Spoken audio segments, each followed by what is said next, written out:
illallah wahdahu la syarika lah wa asyhadu anna Muhammadan abduhu wa rasuluhu la nabiyya ba'da. Allahumma shalli wa sallim wa barik ala sayyidina Muhammad wa ala ali sayyidina Muhammad. Qala Allah Ta'ala fil kitabil Qur'anil Karim, a'udzu billahi minasy syaithanir rajim. Bismillahirrahmanirrahim. Ya ayyuhalladzina amanu kutiba alaikumus shiyam kama kutiba alal ladzina min qablikum la'allakum tattaqun. Shadaqallahul azim. Alhamdulillah hadirin sekalian, kita patut bersyukur kepada Allah Subhanahu wa taala. Allah itu Maha Pengasih yang kasihnya tiada batas. Allah itu Maha Penyayang yang rasa sayangnya tiada batas. Allah itu Maha Penolong yang pertolongannya tiada batas. Allah itu Maha Pengampun yang ampunannya tiada batas, dan Allah Maha Pemberi nikmat yang kenikmatannya tiada batas. Oleh karena itu, sebagai hamba yang mengaku cinta kepadanya, marilah kita selalu senantiasa bersyukur atas segala karunia dan nikmat yang Allah berikan kepada kita semua. Selanjutnya, sebagai umat Rasulullah yang mengaku cinta, mengaku rindu ingin jumpa bersamanya, marilah kita senantiasa mengirimkan salawat serta salam kepada baginda Rasulullah Shallallahu Alaihi Wasallam, karena berkat perjuangan beliau yang telah mengantarkan kita from the darkness to the lightness, minadh-dhulumati ilan nur au ila siratim mustaqim, atau dari alam kegelapan menuju alam yang terang menderang, seperti apa yang kita rasakan hingga saat ini. Hadirin sekalian yang sama-sama berbahagia, insya Allah pada malam hari ini kita akan sama-sama mengikuti kajian Ramadan Series yang diselenggarakan oleh Himpunan Mahasiswa Muslim Pascasarjana Universitas Gadjah Mada. Namun sebelum itu tentunya di sini saya pengen mengecek dulu teman-teman ini pada sudah siap nggak untuk mengikuti kajian kita pada malam hari ini. Seberapa besar semangatnya untuk mengikuti dan mengambil banyak pelajaran dan ilmu pada malam hari ini. Boleh langsung dijawab aja di kolom chat, seberapa siap, boleh dijawab seperti itu, atau kayak gimana, terserah dari teman-teman. Oke, ada juga yang memberikan respon jempol ya. Silakan teman-teman di kolom chat, siap. Ini siapa lagi nih? Siap, insya Allah, siap. Bismillah, so excited, luar biasa ya semangatnya. Ya, ternyata memang benar-benar luar biasa ya semangat kita pada malam hari ini untuk ikut belajar bersama di kajian yang diselenggarakan oleh Himpas UGM. Nah, selain itu saya juga pengen mengecek dong teman-teman yang hadir pada malam hari ini itu dari mana aja sih? Apakah semuanya dari Jogja aja kah? Atau ada yang di luar daerah? Kita pengen cek, boleh dong saling sapa dan salam langsung di kolom chat. Misalnya salam dari Bogor, salam dari Depok, Kendari hadir Kak. Dari mana lagi nih? Sukabumi, Palembang, salam dari Kendari Kak. Masya Allah, salam dari Depok. Dari mana lagi nih? Ciamis, Gunung Kidul, Lampung. Wah, luar biasa ya ternyata teman-teman yang hadir pada malam hari ini tidak hanya berasal dari Jogja. Wah, ada juga dari Aceh, Kalimantan Tengah, Makassar, pokoknya seluruh Indonesia lah. Karena memang teman-teman yang berjiwa muda pengen benar-benar mengumpulkan banyak bekal buat persiapan menyambut bulan suci Ramadan. Yang lagi viral ini kan kata-katanya ubur-ubur ikan lele. Semoga Ramadan kali ini lebih ceria, Le, kayak gitu ya. Semoga kita memang benar-benar makin semangat untuk mengikuti kajian ini. Baik, teman-teman semua yang sama-sama berbahagia, izinkan saya selaku Master of Ceremony, yaitu Safril, untuk memandu jalannya acara pada malam hari ini.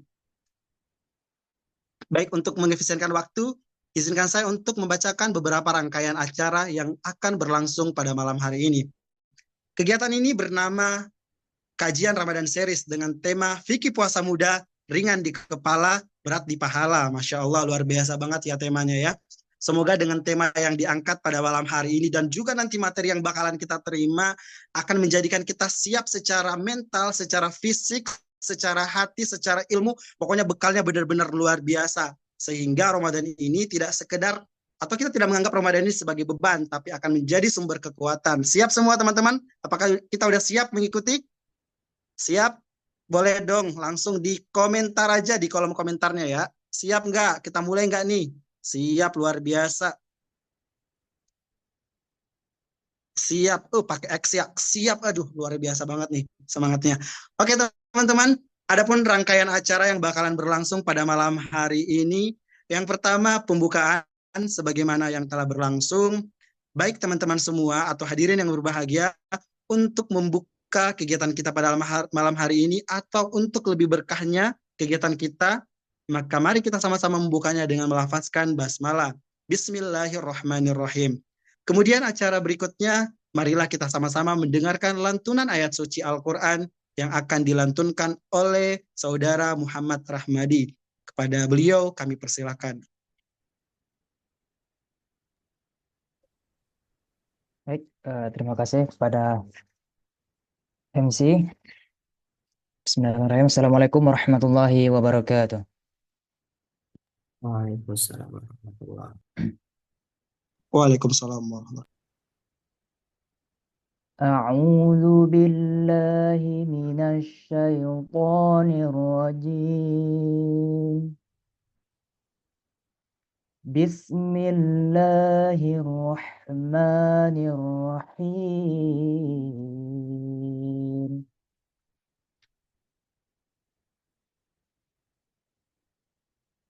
يا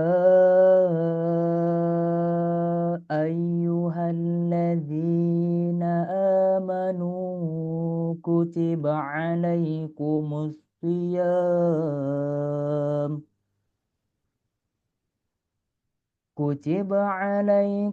الصيام كما كتب على الذين من قبلكم لعلكم تتقون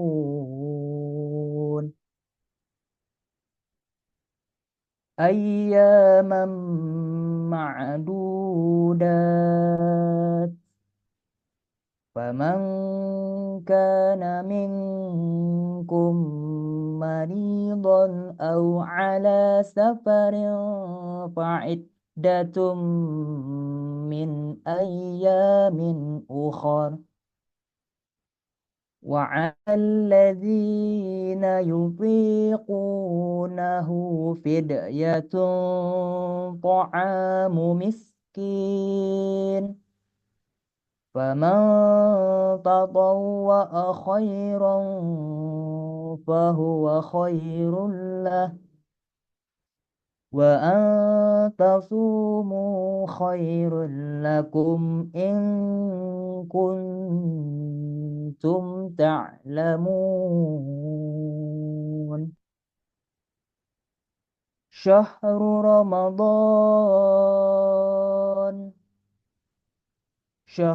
رمضان الذي أنزل فيه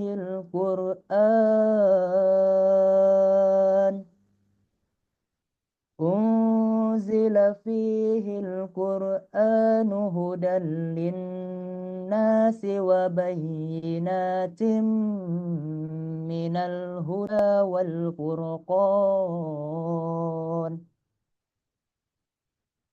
فمن شهد منكم الشهر فليصم ومن كان مريضا أو على سفر فعدة من أيام أخر يريد الله بكم اليسر ولا يريد بكم العسر ولتكملوا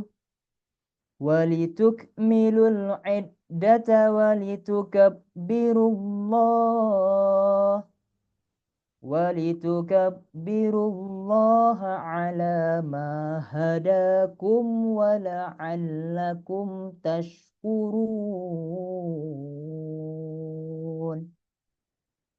صدق الله العظيم. Assalamualaikum warahmatullahi wabarakatuh. Waalaikumsalam warahmatullahi wabarakatuh. Masya Allah, itulah tadi lantunan ayat suci Al-Quran yang dilantunkan oleh Saudara Muhammad Rahmadi. Semoga beliau yang membaca dan kita yang sama-sama mendengarkan pada malam hari ini sama-sama bisa mendapatkan kemuliaan dan pahala di sisi Allah Subhanahu wa taala. Amin ya rabbal alamin.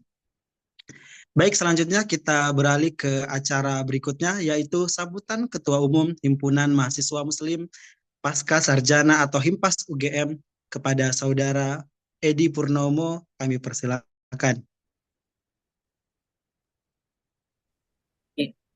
Terima kasih Mas Safril. Suara saya kedengaran nggak Mas? Cek, halo. Clear Mas, luar biasa.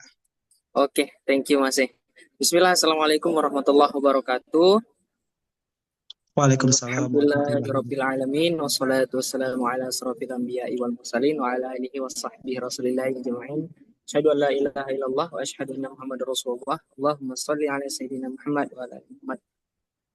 Baik Mas dan Mbak sekalian dan seluruh peserta kajian kita pada malam hari ini. Pertama tentu kita bersyukur kepada Allah hari ini masih diberikan kesempatan ya, kenikmatan dalam bentuk apapun itu sehingga bisa menyokong segala kegiatan kita ya, yang dimulai tadi bangun subuh hingga kegiatan kita pada malam hari ini. Yang kedua, salat beringkan salam kita hadiahkan kepada baginda Rasulullah Sallallahu Alaihi Wasallam. Allahumma sholli ala sayyidina Muhammad wa ala ali Muhammad. Yang pertama, Mas dan Mbak sekalian dan seluruh peserta, ucapan hormat kepada Ustadz Andi Alif selaku pemateri kita pada malam hari ini. Dan yang kedua, ucapan yang sangat terima kasih sebesar-besarnya kepada teman-teman panitia ya kajian kita di pra-Ramadan ini atau dengan tema Ramadan series yang mana sudah jauh-jauh hari mempersiapkan kegiatan ini yang diketuai oleh Mas Nafis. Terima kasih Mas Nafis. Kemudian dengan teman-teman acara, koordinatornya Mas Fahrizal dan teman-teman yang lain yang sudah meluangkan waktu, tenaga untuk memikirkan kegiatan kita pada malam hari ini. Selanjutnya saya juga ingin perkenalan Mas dan Mbak sekalian mengenai Himpas yang kiranya mungkin ada peserta yang di luar UGM ya. Himpas itu merupakan salah satu organisasi pasca sarjana yang berada di bawah naungan HMP, yang mana HMP itu di bawah naungan Ditmawa gitu. Nah, Himpas ini merupakan himpunan mahasiswa Muslim Pasca Sarjana Universitas Gadjah Mada yang telah berdiri dari tahun 2000, berarti umurnya sekarang itu sudah 25 lebih ya.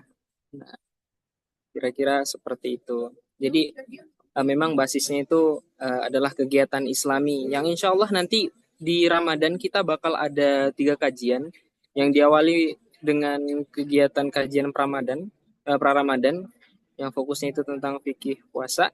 Kemudian nanti di pekan kedua kita bakal ada kajian juga, insya Allah mungkin teman-teman bisa mantengin Instagram kita ya dari Himpas.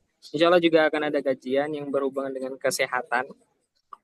Kemudian yang ketiga juga nanti bisa di-spill juga nanti di Instagram. Kalau misalnya teman-teman nanti mantengin pasti tahu tuh pematerian juga siapa dan yang dijelaskan nanti di pemateriannya juga ada di dalam flyer. Nah, teman-teman, ini yang menarik nih. Nanti insya Allah di kegiatan Ramadan kita, pertama kali Ramadan di pekan pertama dan pekan kedua, kita bakal kegiatannya offline gitu. Nah, di lain sisi kegiatannya offline, insya Allah kita bakal juga menyediakan berbuka gitu. Jadi teman-teman yang bisa mantengin kegiatan kita sampai akhir insya Allah akan diberikan reward berupa berbuka gitu.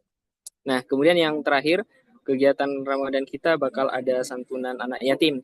Kiranya mungkin teman-teman yang memiliki keluangan keluangan finansial yang Allah berikan gitu, dari Himpas juga sedang open donasi, baik itu takjil dan juga untuk santunan anak yatim. Kiranya kalau misalnya teman-teman ada yang memiliki keluangan finansial bisa menyalurkan iktikat baiknya juga melalui Himpas seperti itu. Nah, mungkin tidak banyak yang sampaikan, cukup itu saja. Terima kasih teman-teman atas kehadirannya mengikuti kegiatan ini dan juga terima kasih sebesar-besarnya kepada panitia yang sudah mempersiapkan kegiatan kita pada malam hari ini. Sekian dari saya, wabillahi taufik wal hidayah. Wassalamualaikum warahmatullahi wabarakatuh. Waalaikumsalam Waalaikumsalam warahmatullahi warahmatullahi wabarakatuh. wabarakatuh. Baik, itulah tadi sambutan dari Ketua Himpunan Mahasiswa Muslim Pasca Sarjana UGM. Luar biasa ya sambutan beliau. Tadi juga sempat disampaikan bahwa akan ada lagi nih program-program lanjutan yang bakalan diselenggarakan oleh Himpas UGM. Nanti dipantengin aja ya di Instagramnya. Nah, selain itu tadi yang kita highlight juga teman-teman, akan ada juga program berbagi takjil dan juga santunan kepada anak-anak yatim. Insya Allah bersedekah itu tidak akan pernah membuat kita melarat, tapi itu akan menjadi tabungan akhirat. Ya, nanti teman-teman kalau pengen mengambil kebaikan ini, silakan nanti bergabung di program kebaikan Himpas berikutnya. Baik, kita beralih ke acara berikutnya, yaitu penyampaian materi dari Ustadz Andi Alif Soleh LCMA. Pasti teman-teman di sini pada nggak sabar nih, ini acara yang ditunggu-tunggu gitu ya. Tapi kalau saya lihat ternyata masih banyak teman-teman yang belum on cam. Teman-teman tahu nggak? Malam hari ini tuh bakalan direkam, bakalan didokumentasikan. Ya nggak apa-apa ya, yang rekam, yang dokumentasikan masih manusia. Tapi insya Allah ketika niat kita tulus, kegiatan kita juga ini akan direkam oleh para malaikat dan akan menjadi saksi bahwa kita termasuk orang-orang yang semangat belajar, menuntut ilmu, dan insya Allah bahkan memperoleh lapis-lapis berkah dari Allah Subhanahu Wa Taala. Baik teman-teman, sudah pada siapkah untuk menerima materi dari Ustadz Andi Alif? Kalau siap langsung diberikan responnya biar saya mulai nih. Siap nggak? 100% siap nggak ini teman-teman? Siap mulai Kak? Gas gaspol nggak nih? Siap, ini pakai X terus ya, siap saking siapnya ya. Double siap gitu ya. Oke, teman-teman, 2000% ada nggak tuh 2000% semangat menyala ya, menyala gitu ya. Oke, baik, saya akan membacakan CV beliau sebelum kita persilakan pemateri kita yang sangat luar biasa. Izinkan saya untuk membacakan CV beliau. Baik, beliau adalah Ustadz Andi Alif Rahman Soleh, LCMA, atau biasa dikenal dengan Ustadz Alif. Beliau merupakan pimpinan Pondok Pesantren Tahfiz Baitul Quran Calon Dai Citamulya Purwokerto Banyumas, pimpinan Pondok Pesantren Mahasiswa Baitul Quran Purwokerto Banyumas, pimpinan Pondok Pesantren Mahasiswa Nur Baitur Rahman Condong Catur Sleman, pengasuh Pesantren Lansia Taman Surga Purwokerto Banyumas, kemudian Wakil Ketua DPD Ikatan Dai Indonesia atau IKADI Banyumas, dan tour leader dan pembimbing haji dan umroh. Selain itu, pengalaman pendidikan beliau menyelesaikan pendidikan sarjana atau S1 di Universitas Al-Azhar Mesir, kemudian menyelesaikan program magister atau S2 di Universitas Gajah Mada. Masya Allah, ternyata beliau juga ini merupakan alumni dari UGM, luar biasa banget ya. Pengalaman kerjanya juga boleh dilihat langsung di layar Zoom teman-teman, luar biasa. Semoga dari CV ini bisa menginspirasi kita para generasi muda buat berkontribusi, berdampak, beramal, berkarya, dan berprestasi. Oke ya teman-teman, itu sekian untuk CV-nya.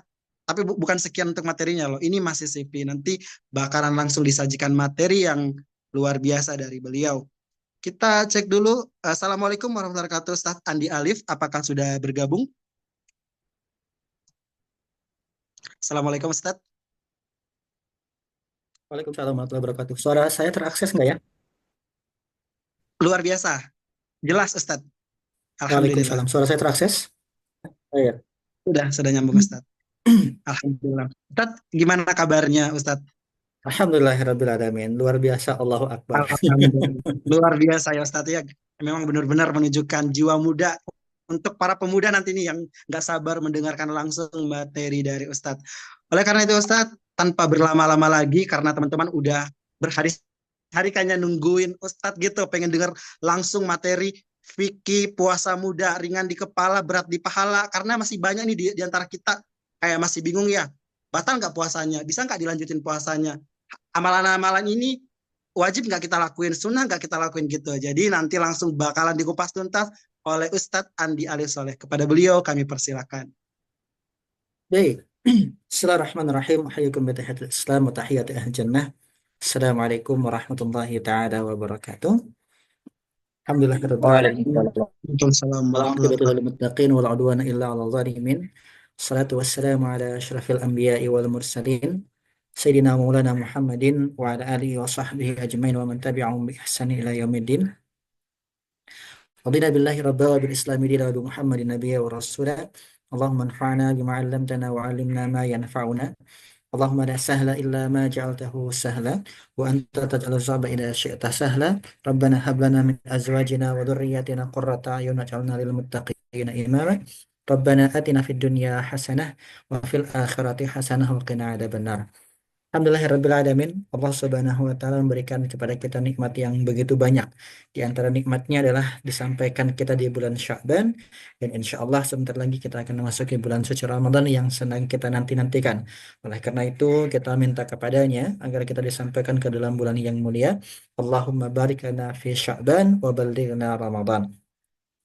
Dan kenikmatan yang besar pula Allah Subhanahu wa Ta'ala berikan kepada kita sehingga kita bisa bermuhadharah, kita bisa bermuajahah walaupun mungkin secara daring lah, secara online, tapi semoga tidak mengurangi semangat kita untuk bertalabul ilmi. Dimanapun kita berada, kita berusaha untuk menggapai keridhaan dari Allah Subhanahu wa Ta'ala. Semoga Allah Subhanahu wa Ta'ala senantiasa memberikan barakahnya untuk kita semua, dan Allah mudahkan semua urusan kita, dan semoga kita semua digolongkan menjadi orang-orang yang beriman dan bertakwa, serta yarzuqhu min haitsu la yahtasib. Dan mari kita haturkan salawat dan salam kepada junjungan kita Nabi wa Habibuna Muhammad sallallahu alaihi wasallam, yang tentunya kita selaku umatnya menginginkan dan mengharapkan syafaat beliau di akhirat kelak. Dan kalau kita ingin dapat syafaat, selain kita ini mengikuti sunnah-sunnahnya, menjadikan beliau sebagai saudara kita, juga kita memperbanyak sholawat. Dan barang siapa memperbanyak sholawat kepada Nabi Shallallahu Alaihi Wasallam, dia akan menjadi orang-orang yang layak mendapatkan syafaat di akhirat nanti. Amin ya Allah ya Rabbal Alamin. Rasulullah Shallallahu Alaihi Wasallam menyampaikan sebuah khutbah di akhir atau di penghujung bulan Sya'ban atau menjelang bulan Ramadan. Khutbah beliau ini disampaikan eh, riwayat hadis yang diriwayatkan oleh Imam Al-Baihaqi dari sahabat yang bernama Salman Al-Farisi. Beliau menyampaikan tentang keutamaan yang sangat besar di bulan suci Ramadan. Di antaranya adalah Ramadan tersebut bulan turunkannya Al-Quran, Allah lipat gandakan pahala, kemudian juga Allah berikan ampunan, Allah berikan rahmatnya, Allah berikan jaminan dibebaskan dari api neraka, dan seterusnya. Tentu mungkin sudah banyak pembahasan mengenai keutamaan-keutamaan Ramadan dan bagaimana kita mempersiapkan diri untuk menghadapi bulan suci Ramadan. Kalau yang sering saya sampaikan dalam beberapa tarhib Ramadan, ada 4 persiapan ya. Selain persiapan jasadi, persiapan fisik supaya kita tidak kaget beribadah di bulan Ramadan, kemudian juga persiapan mali, istiadat mali, persiapan keuangan agar kita bisa lebih banyak lagi beramal saleh di bulan Ramadan, juga persiapan mentalnya agar kita senantiasa bisa menjaga ritme ibadah kita, dan tidak lupa adalah istiadat ilminya, persiapan keilmuannya.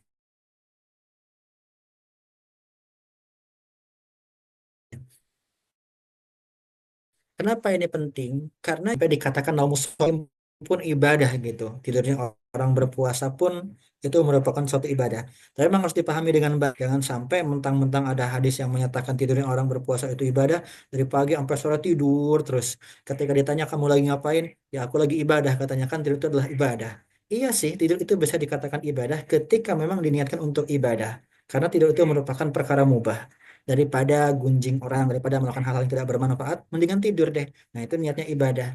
Tapi kalau misalkan cuma tidur saja, ya keliru, karena ada lebih banyak ibadah yang lebih ibadah dibandingkan cuma sekedar tidur saja. Nah, makanya di bulan Ramadan ini kesempatan seseorang untuk mendapatkan keutamaan yang sangat besar dari ibadahnya. Berbicara mengenai ibadah itu sendiri, ibadah itu syarat diterimanya itu cuma 2. Jadi cuma 2 syarat ini saja agar ibadah kita diterima oleh Allah Subhanahu wa Ta'ala. Yang pertama itu ikhlasun niyah, niat yang ikhlas lillahi ta'ala. Yang kedua adalah ittiba'us sunnah, sesuai dengan tuntunan dari Nabi Shallallahu Alaihi Wasallam. Artinya apa? Tidak cukup hanya sekedar ikhlas saja. Jadi yang penting ikhlas itu nggak bisa seperti itu dalam ibadah. Jadi ikhlas itu tidak cukup, harus juga sesuai dengan tuntunan dari Nabi Shallallahu Alaihi Wasallam. Pertanyaannya adalah bagaimana supaya sesuai dengan tuntunan Nabi Shallallahu Alaihi Wasallam? Ya berarti harus belajar, harus tahu tata caranya. Al ilmu bil kaifiyah, ilmu tentang tata cara yang disebut sebagai fikihnya. Maka ada yang disebut sebagai fiqhul ibadah. Bagaimana tata cara beribadah agar caranya ini sesuai dengan apa yang disampaikan oleh Rasulullah Shallallahu Alaihi Wasallam yang juga dijabarkan oleh para ulama. Nah, berkaitan dengan fikih Ramadan, tentu setiap tahun kita ketemu dengan yang namanya Ramadan. Bahkan mungkin di antara kita ada yang sudah 20 kali, ada yang 30 kali, bahkan mungkin lebih dari 40 kali bertemu dengan yang namanya Ramadan. Dan tiap tahun ketemu dengan yang namanya Ramadan. Pertanyaannya adalah, apakah kita sudah mendapatkan keutamaan Ramadan atau belum? Yang kedua, apakah ibadah kita sudah sesuai dengan tuntunan yang diterima oleh Allah Subhanahu wa taala ataukah tidak? Nah, Ramadan itu sesuatu yang sangat luar biasa ya. Kenapa demikian? Karena di bulan Ramadan ini keutamaannya sangat-sangat besar sekali sampai Allah bukakan pintu surga selebar-lebarnya, Allah tutup pintu neraka serapat-rapatnya, disebutkan pula sufidatus syayatin, setan-setan dibelenggu. Tapi kalau kita beribadah di dalamnya tanpa ada pengetahuan, hanya sekedar ibadah, nanti ibadahnya jadi serampangan, nanti ibadahnya tidak sesuai dengan aturan, yang ada malah bisa jadi mungkin ibadah tersebut tertolak di hadapan Allah Subhanahu wa taala. Oleh karena itu, walaupun mungkin setiap tahun kita menghadapi Ramadan, kita melaluinya, kita ingin merefresh kembali atau mungkin ingin eh, mengetahui kembali apa saja sih yang mungkin sudah terlewat atau mungkin yang selama ini masih dibingungkan dalam beribadah di bulan suci Ramadan. Kenapa? Karena ibadah itu harus atas dasar keyakinan. Yakin kepada Allahnya maupun yakin dengan yang kita lakukannya benar apa enggak, sesuai atau tidak. Karena kalau ibadah penuh dengan keraguan-raguan, itu dijamin ibadahnya enggak akan maksimal. Oleh karena itu, mari kita belajar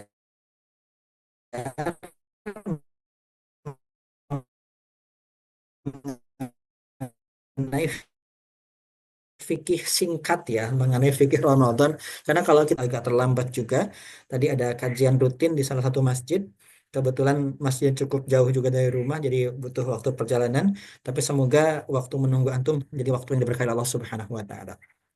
Tapi mungkin panitia ada yang bisa bantu share screen-nya yang tadi saya kirimkan. Silakan kalau ada.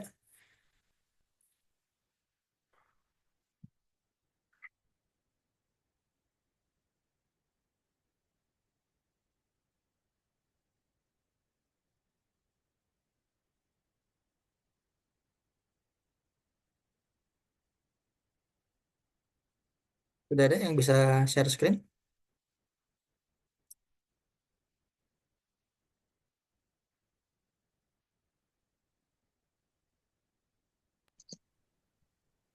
Maaf Ustaz, udah tampil ya di layar Zoom-nya ini udah kelihatan di slide pengertian puasa Ustaz.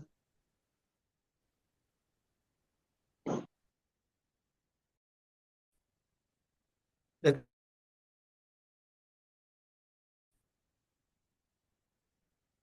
saya masih loading. Ah, ini sudah ketemu ya. Baik, eh, kita akan belajar mengenai fikih Ramadan ya. Mungkin kita lebih banyak nanti akan berdiskusi ya. Barangkali mungkin ada yang ingin ditanyakan atau disampaikan, nanti silahkan berdiskusi setelah kita menyampaikan materi ini. Secara umum, kita akan berbicara mengenai yang namanya eh, pengertiannya, kemudian juga hukumnya, syarat rukun dan juga adab-adabnya. Karena memang ibadah tidak akan terlepas dari itu semua ya. Baik, yang pertama mengenai pengertian puasa atau siam. Secara bahasa, as-saumu huwa al-imsak. Puasa atau saum itu artinya al-imsak, menahan diri. Jadi imsak itu puasa, ya imsak itu puasa. Puasa itu imsak sebenarnya. Nah, ini perlu difahami dengan baik ya, bahwa yang namanya as-saumu wal imsak, tapi bukan berarti waktu imsak itu waktu berpuasa. Karena ada perbedaan antara imsaknya saum dengan waktu imsak. Secara umum, memang makna saum itu adalah menahan diri. Menahan diri dari yang membatalkan puasa maupun menahan diri dari yang membatalkan pahala puasa itu sendiri. Maka disebut al-imsak. Cuma kalau di Indonesia ada yang namanya waktu imsak. Waktu imsak tuh sebenarnya bukan waktu puasa. Ketika imsak sudah tidak boleh makan dan minum ya. Tapi maksud waktu imsak ini adalah waktu ihtiyatan, waktu untuk kehati-hatian, waktu tahdir peringatan, jangan sampai kebablasan gitu lah. Nah ini perlu dipahami ya.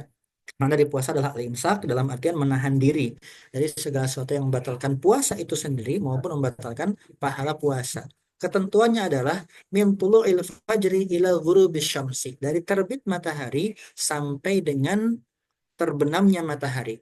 Dalam Al-Quran disebutkan wakulu washrabu hatta yatabayyana lakumul khaytul abyadu minal khaytul aswadi minal fajar. Makan dan minumlah engkau waktu sahur sampai jelas perbedaan antara benang putih dengan benang hitam. Nah, ada seorang sahabat yang mencoba untuk membedakan mana bentang hitam, mana benang putih di malam hari, ditaruh di bawah bantal. Ketika dilihat masih belum kelihatan bedanya, berarti masih boleh sahur gitu. Disampaikan kepada Rasul, Rasul tersenyum. Maka apa kata Rasul? Minal fajar. Jadi maksudnya itu fajarnya gitu. Karena fajar itu kan jelas kelihatan mana yang gelap, mana yang terangnya.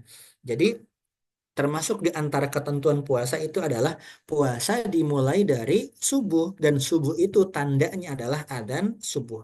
Memang betul ada yang berpendapat bahwasanya ketika adzan subuh masih boleh makan minum sampai adzan subuhnya selesai.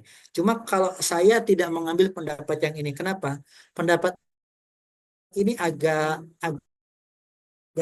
aneh gitu. Maksud agak aneh itu seperti ini.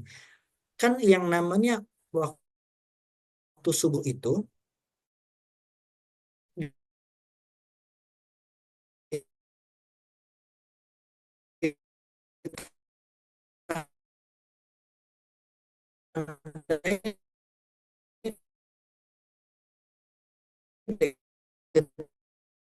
ketika sudah masuk waktu subuh, maka stop, berhenti makan dan minumnya. Biasanya ditandai dengan adzan, tapi saya sampaikan ke teman-teman sekalian, kalau bisa kita semua juga punya jadwal imsakiyah. Sebagai apa? Sebagai cadangan, mana tahu, mohon maaf ya, mungkin muadzinnya telat gitu. Harusnya sudah adzan, ternyata belum adzan. Atau sebaliknya. Atau mungkin muadzinnya nggak telat, tapi jam di masjid yang telat. Dan apa namanya, muadzin itu ngikutin jam tersebut. Maka lebih baik punya dua. Yang pertama mungkin patokannya adzan, yang kedua jadwal imsakiyahnya. Nah, bagaimana saat kalau misalkan ketika lagi makan terdengar adzan, maka ada rukhsahnya dari Nabi Shallallahu Alaihi Wasallam. Rukhsahnya apa?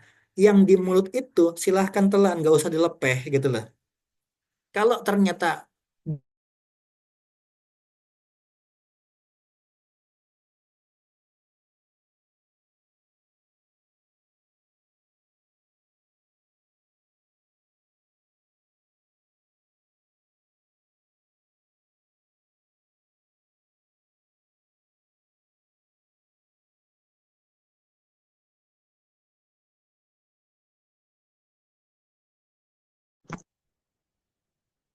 Mohon maaf Ustaz, untuk suaranya keputus ya.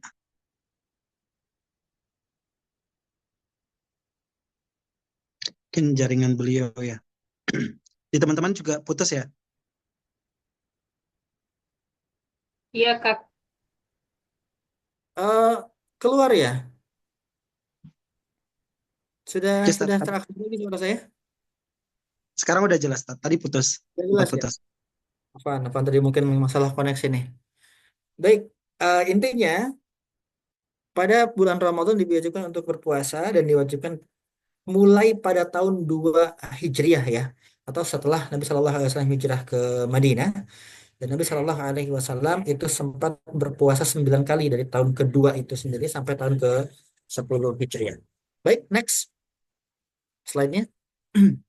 Nah, sekarang kita akan berbicara mengenai hukum puasa. Puasa itu ternyata hukumnya macam-macam ya. Jadi nggak satu.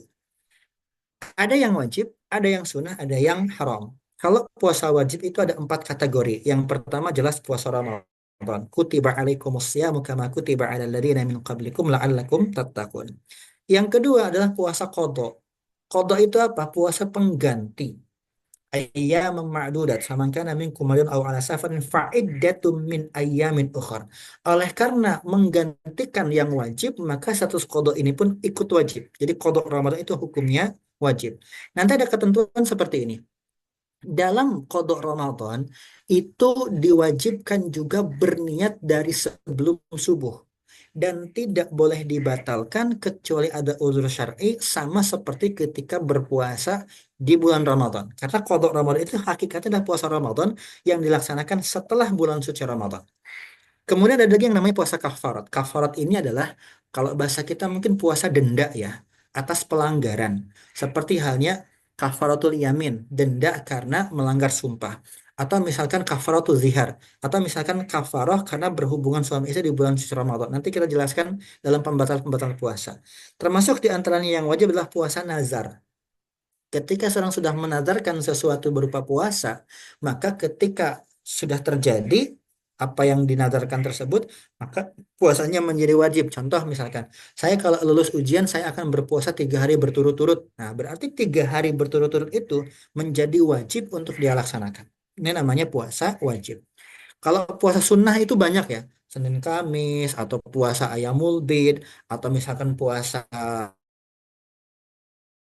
Asyura, Tasu'a, puasa Arafah, puasa juga di bulan-bulan haram, atau misalkan di awal Dzulhijjah, atau memang alaihi wasallam man shoma Ramadan summa atbahu sitan min Syawal fakanahu shoma dahra kullah. Barang siapa berpuasa di bulan Ramadan kemudian mengikutkan atau berpuasa setelahnya itu 6 hari, maka dia akan seperti puasa 1 tahun penuh. Artinya puasa di bulan Syawal 6 hari juga sunnah. Tapi jangan lupa ada juga puasa yang haram. Kenapa haram? Berkaitan dengan waktu yang haram untuk berpuasa. Yang pertama adalah Aidah ini, 2 hari Id, baik Idul Fitri maupun Idul Adha, maka haram hukumnya untuk berpuasa. Ini bukan masalah, saya kuat kok Ustaz, saya ikhlas enggak, bukan masalah seperti itu. Memang ketentuannya tidak boleh berpuasa. Yang selanjutnya adalah hari tasyrik, yaitu 3 hari setelah hari raya Idul Adha, dan juga puasa yang memang pertama bukan lillahi ta'ala, yang kedua memang tidak sesuai dengan tuntunan dari Rasulnya. Saya ambil contoh seperti ini ya, mohon maaf, puasa mutih gitu. Puasa mutih, ada yang pernah dengar puasa mutih enggak? Saya waktu itu pernah berdiskusi dengan seseorang yang katanya pernah mengamalkan puasa mutih. Saya apa sih puasa? Nggak makan minum dari kapan? Dari subuh ke subuh. Jadi katanya sahurnya itu sekalian berbuka.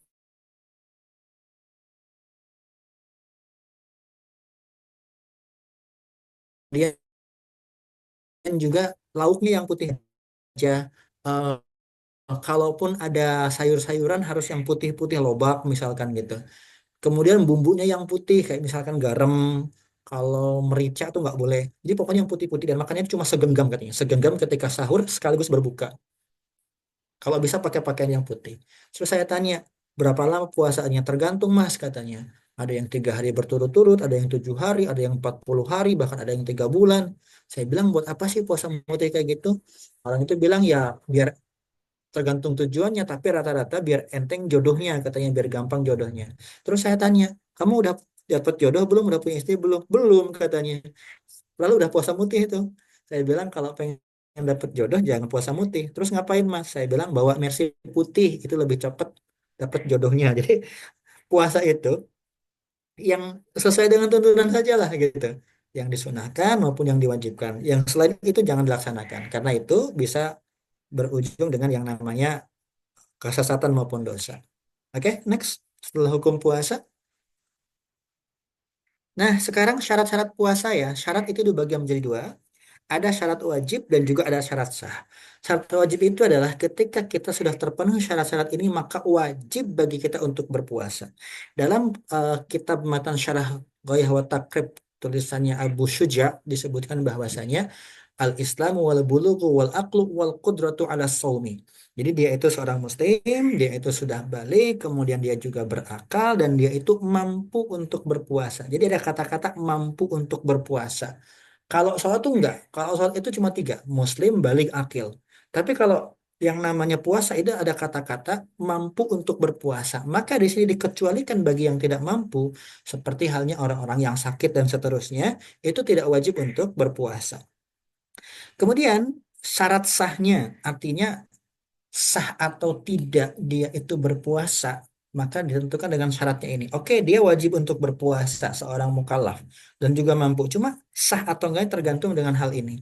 Yang pertama, dia itu selain muslim berakal, juga dia itu suci dari haid maupun nifas ya. Dia suci dari haid maupun nifas, kemudian dia juga bukan berpuasa di hari-hari yang diharamkan oleh Allah Subhanahu wa taala. Jelas kalau di hari-hari haram memang nggak boleh berpuasa, termasuk di antaranya keadaan seperti haid dan nifas itu tidak boleh untuk berpuasa. Maka bagi siapapun yang tidak dalam waktu yang haram, tidak dalam keadaan tidak boleh berpuasa, maka dia harus berpuasa. Oke, lanjut. Sekarang kita berbicara mengenai rukun puasa ya. Puasa sejatinya itu hanya dua.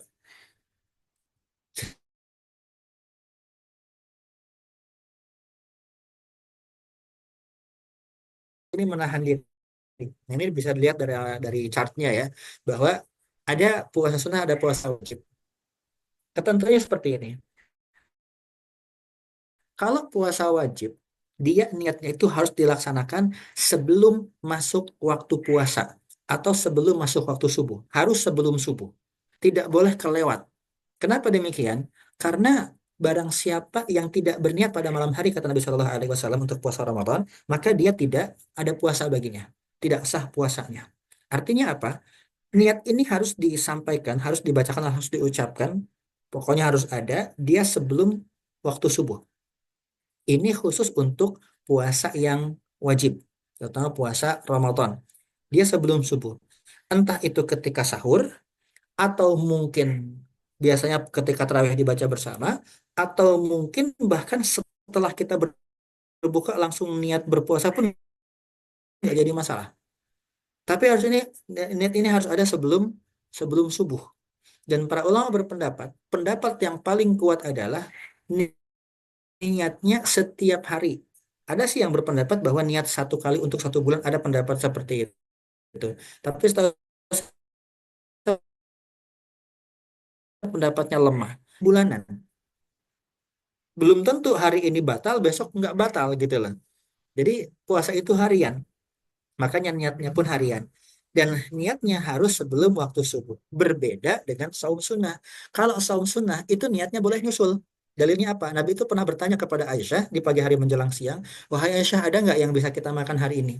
Kata Aisyah, nggak ada wahai Rasul. Idzan fa'asum, kalau gitu aku berpuasa. Jadi niatnya boleh belakangan kalau kata para ulama sebelum zawal atau sebelum waktu zuhur.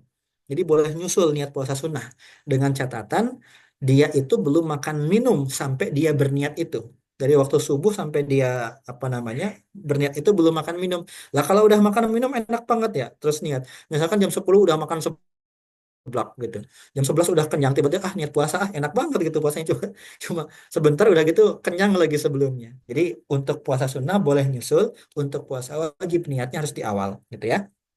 Kemudian rukun yang kedua adalah menahan diri dari apa? Yang pertama dari hal-hal yang membatalkan puasa, yang kedua adalah dari hal-hal yang membatalkan pahala puasa. Oke, lanjut dulu. Nanti kita bahas yang membatalkan puasa apa saja. Selanjutnya terkait dengan niat puasa. Baik, niat itu adalah hati atau amal kolbi. Seluruh ulama sepakat bahwasanya niat itu amal kolbi. Hanya saja beberapa ulama termasuk di antaranya kalangan madhab Syafi'iyah mengatakan bahwasanya niat itu juga dianjurkan untuk diucapkan. Maksudnya apa? Tidak ada kewajiban untuk mengucapkan niat. Catatannya itu ya, tidak ada kewajiban. Tapi dalam madhab Syafi'i dianjurkan untuk diucapkan. Artinya nggak diucapkan nggak jadi masalah sih, tapi dianjurkan untuk diucapkan sebagai takkid dan wata'i dan lima fil qalbi, sebagai penguat apa yang ada dalam hati. Sama seperti niat sholat juga seperti itu. Ada yang kuculuk kuculuk kuculuk, Allahu Akbar gitu ya. Ada yang usolli fardu apa baru Allahu Akbar. Nggak masalah, silahkan mau diucapkan apa enggak. Tapi yang pasti niat itu harus ada. Niatnya adalah niat puasa untuk esok hari yang biasa mungkin kita baca atau yang mungkin kita ucapkan adalah nawaitu shauma ghadin an ada'i fardhi syahri ramadhana hadhihi sanati lillahi ta'ala. Wah, kepanjangan saling hafal. Ya udah, pakai yang pendek saja nggak apa-apa. Nawaitu shauma ghadin. Jelas-jelas di bulan Ramadan nggak ada puasa yang lain, silahkan gitu ya. Saat nggak bisa bahasa Arabnya, udah pakai bahasa masing-masing. Bahasa Indonesia, bahasa daerah nggak jadi masalah. Yang penting lillahi ta'ala. Niatnya tadi sebelum subuh, gitu ya. Lanjut. Nanti kalau tanyakan bisa ya. Nanti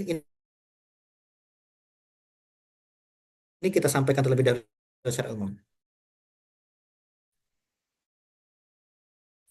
Ada dispensasi puasa, maksud dispensasi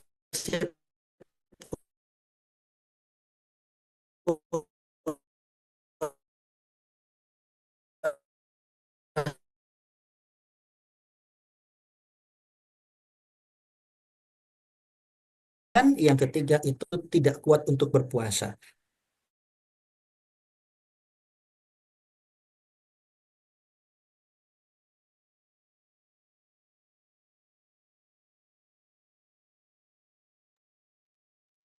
Cek, cek. Ustaz, maaf, suaranya keputus lagi, Ustaz.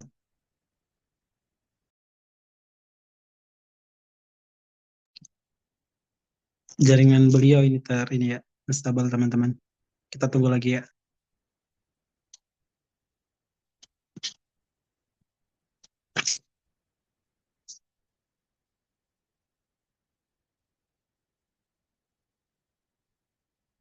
Udah pada mencatat nggak nih, teman-teman, materi yang disampaikan?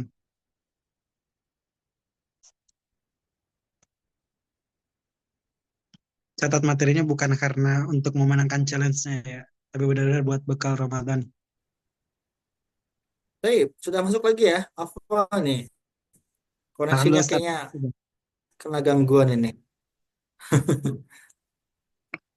Baik, kita lanjut lagi ya. Terkait dengan tadi dispensasi puasa untuk yang sakit ya, untuk yang sakit, sakitnya itu nggak sembarang sakit, meler batal puasanya misalkan gitu, batuk dikit batal puasanya enggak.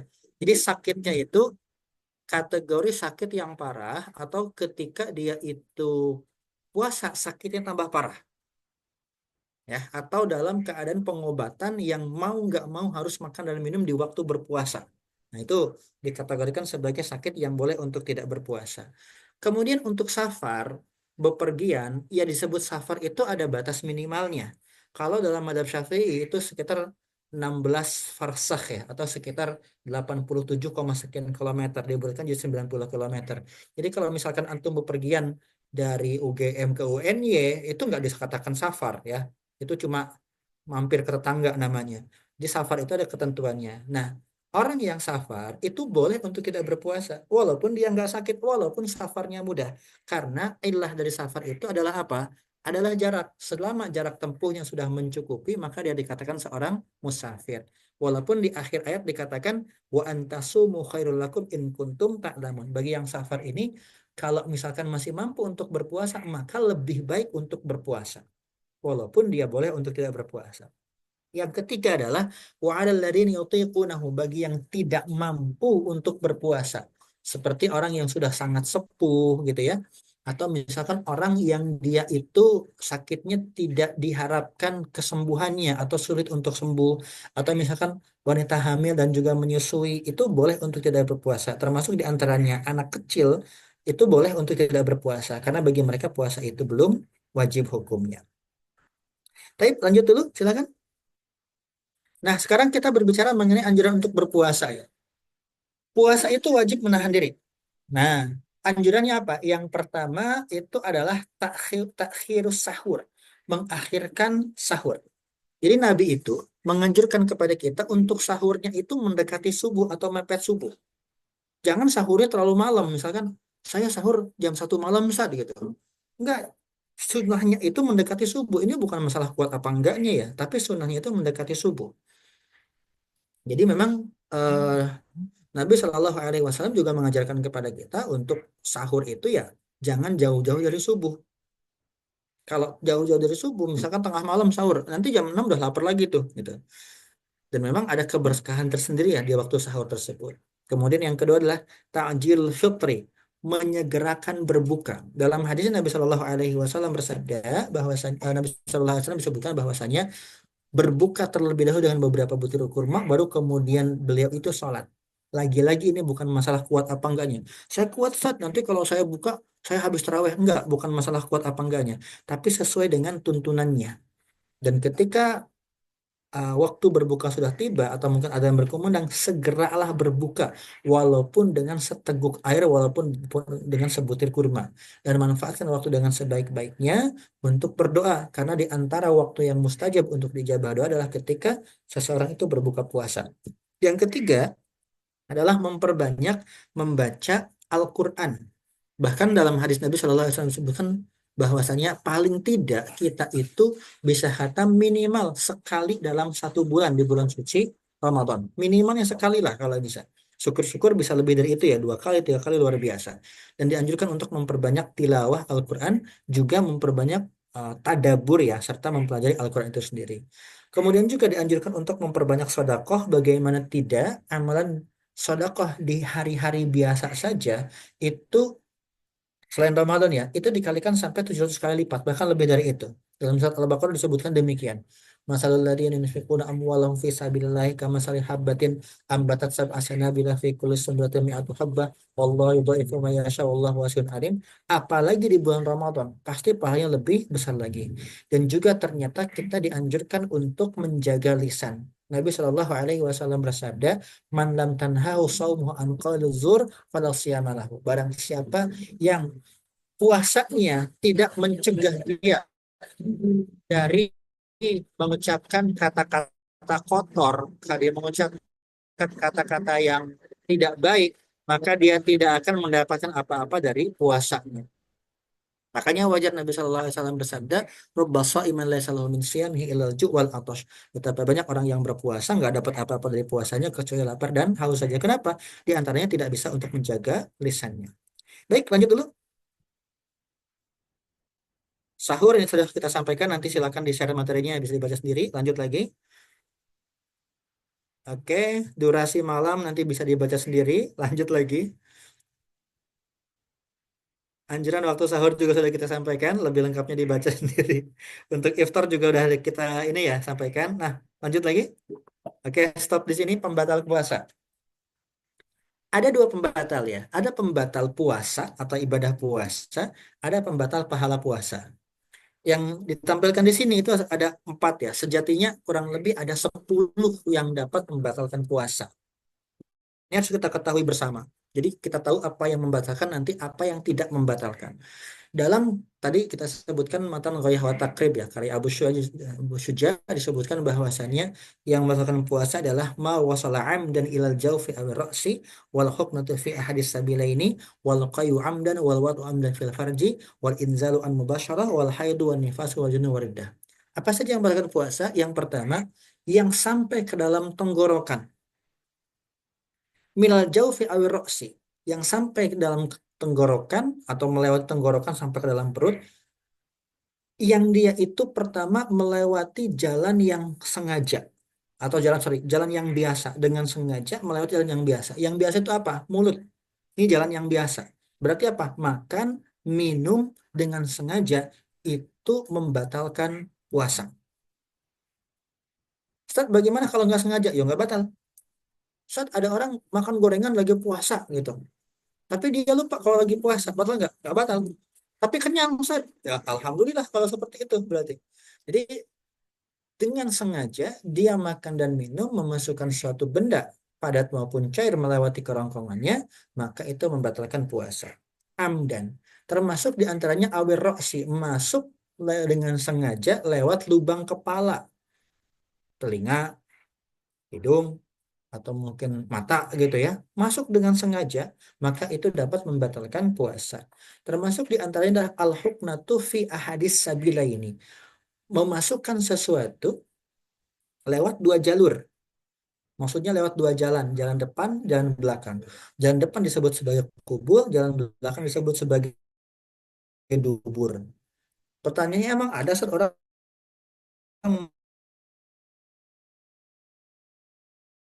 masukkan sesuatu lewat dubur misalkan gitu. Ada, jangan salah. Seperti orang yang sedang biasanya turun tuh dengan paracetamol.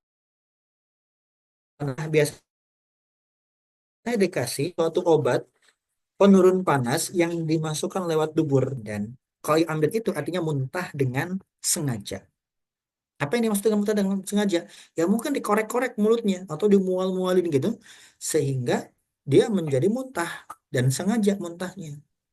Nah, sekarang saya tanya, kira-kira kalau orang dalam perjalanan, misalkan nih, dia lagi safar, kemudian mabok, batal nggak puasanya? Ayo, ada yang bisa jawab nggak? Lagi puasa nih, lagi perjalanan, mabok, batal nggak puasanya? Coba, Syafril, batal nggak puasanya nih MC kita nih? Tidak Ustaz, karena kan nggak disengaja Ustaz kalau itu kayak misalnya Lagi naik kendaraan safar, gitu. mabok, Kalau batal mab- nggak puasanya?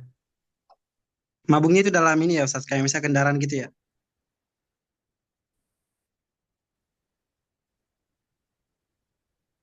Kenapa?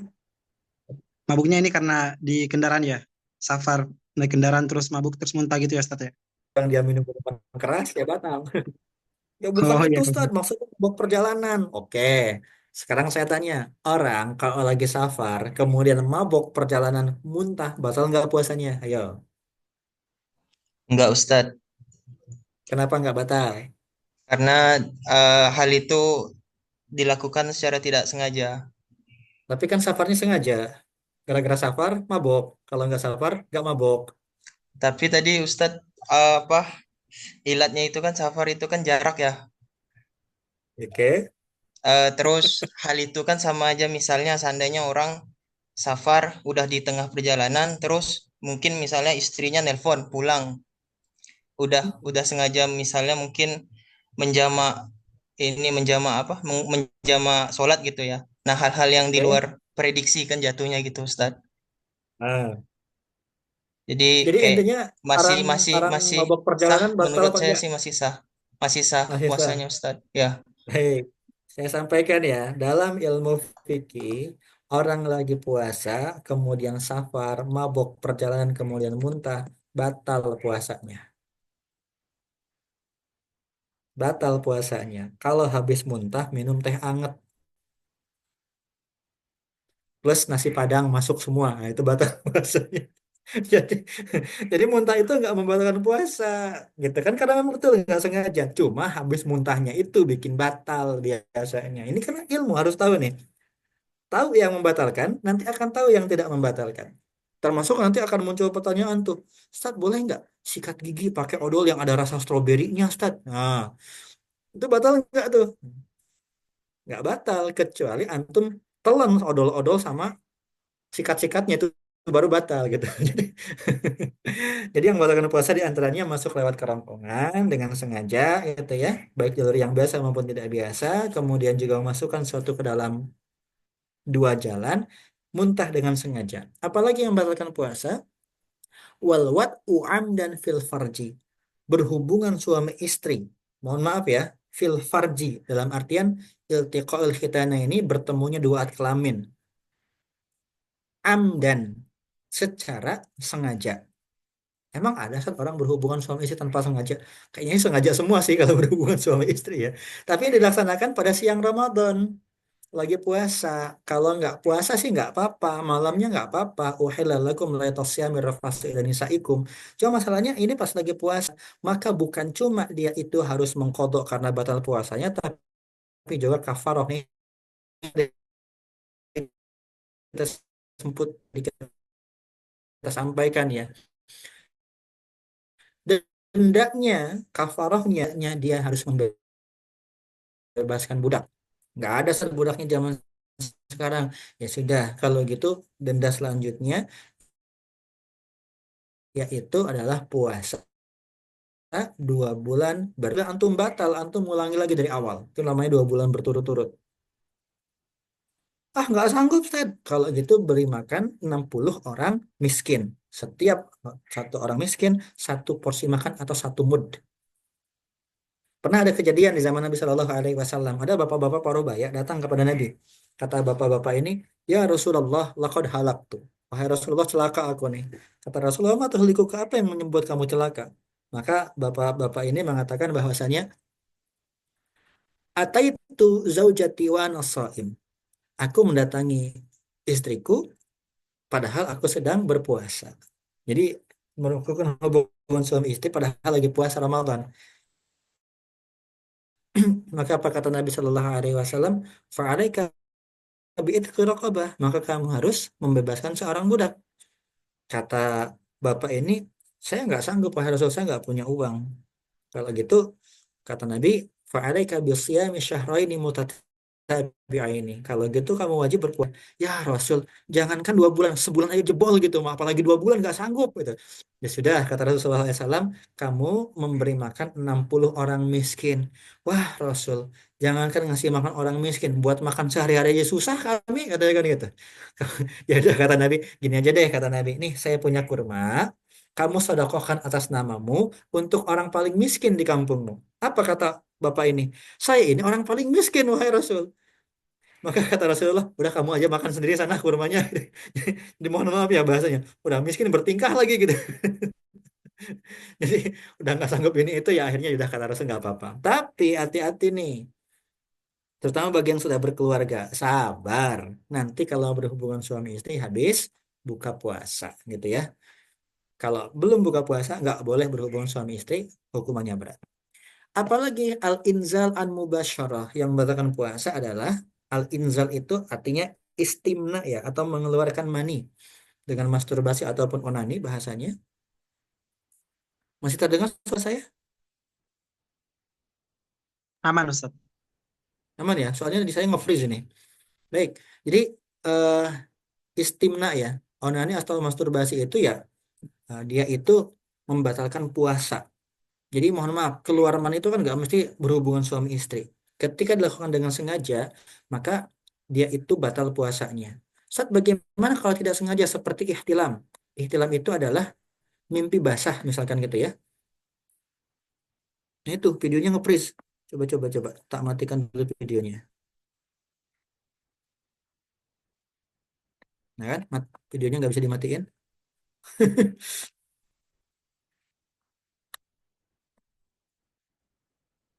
Ini apa? Agak error sebentar ya. Nah, udah bisa lagi ya. Baik. Jadi kalau ihtilam atau dia itu mimpi basah, tahu mimpi basah ya? Tidur, bangun-bangun basah, mungkin karena musim hujan sih bocor gitu. Itu nggak membatalkan puasa. Jadi junub itu tidak membatalkan puasa. Termasuk metode gini, ada suami istri berhubungan badan pada malam hari, kemudian dia sahur, sampai waktu subuh dia belum mandi. Itu nggak batal puasanya. Dia wajib mandi ketika akan sholat subuh, tetapi puasanya tetap sah. Ini yang perlu dipahami, gitu ya. Al-inzal an-mubasyarah. Kemudian yang membatalkan puasa juga adalah al-haid, jelas ya. Wan nifas, jelas. Al-junun, gila, juga membatalkan puasa. Riddah, murtad, itu juga membatalkan puasa. Jadi hal-hal ini nanti selain kodok juga yang namanya kafarah. Nah, ada juga pembatal-pembatal pahala puasa.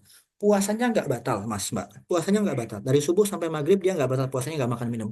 Tapi dia nggak dapat apa-apa karena puasanya itu nggak berpahala. Pahalanya yang batal. Di antaranya ya, berdusta, gibah, gunjing orang, namimah, ngadu domba, termasuk hal-hal yang berbau syahwat ya. Itu juga membatalkan atau merusak pahala puasa. Puasanya sih nggak batal.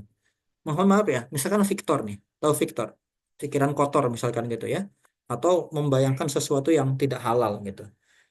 Puasanya nggak batal karena dia nggak makan minum, tapi pahalanya yang batal. Maka Nabi Shallallahu Alaihi Wasallam bersabda, "Rubba sha'imin laysa lahu min shiyamihi ilal ju' wal 'atash, wa rubba qa'imin laysa lahu min qiyamihi ila sahar." Betapa banyak orang berpuasa nggak dapat apa-apa dari puasanya kecuali lapar dan haus, dan betapa banyak orang melakukan qiyam pada malamnya nggak dapat apa-apa kecuali sekedar bergadang saja. Perlu difahami ya, Ramadan itu bukan cuma siangnya, malamnya juga Ramadan. Keutamaan juga ada bulan Ramadan, malamnya ada. Jangan sampai orang berpikiran dia nutup mulut, udah buka, wah nyerocos ke sana kemari gibahnya itu. Ya sama aja, hilang pahala puasanya. Nah, ini ya, jadi perlu dipahami hal-hal bukan cuma yang membatalkan puasa, tapi ada juga yang membatalkan pahala puasa. Yuk lanjut yuk. Next. Nah, ini terkait dengan yang namanya hutang puasa ya. 2 pekan apa 3 pekan yang lalu, saya bahas secara lengkap mengenai kodok maupun fidyah di Masjidul Asri ya. Kalau pengen lebih lengkapnya silahkan nanti bisa dilihat di channelnya Masjidul Asri Darasan itu, di YouTube-nya, di live-nya itu ada. Tapi saya sampaikan dulu terlebih dahulu. Ada 3 hal ya yang menjadi pengganti puasa. Yang pertama kodok, yang kedua fidyah, yang ketiga kafarah. Kodok itu adalah mengganti puasa di hari yang lain. Artinya apa? Dia memungkinkan untuk mengganti puasa setelah puasa Ramadan. Mungkin dia sakit pada waktu bulan Ramadan atau mungkin dia safar pada bulan Ramadan. Setelah bulan Ramadan selesai, di bulan-bulan lainnya dia sehat atau mungkin dia mukim. Jadi tetap wajib untuk mengganti ketika ia mampu. Nah, kalau dia tidak mampu untuk mengganti walaupun setelah dia tunggu-tunggu, maka jatuhnya fidyah. Fidyah itu untuk orang-orang yang memang dia itu tidak mampu mengganti puasa. Contoh, orang yang dia itu sakitnya layur jabar uhu atau tidak diharapkan sembuhnya atau kemungkinan sembuhnya kecil, sakitnya parah, sakitnya menahun, maka dia boleh diganti dengan fidyah. Atau mohon maaf, seperti orang yang sudah sangat sepuh sekali ya, sudah sangat sepuh sekali, mau ditunggu tahun depan juga tambah sepuh, tambah lemah, maka boleh diganti dengan fidyah. Begitu pula untuk yang dia itu hamil ataupun menyusui, nanti ada ketentuannya.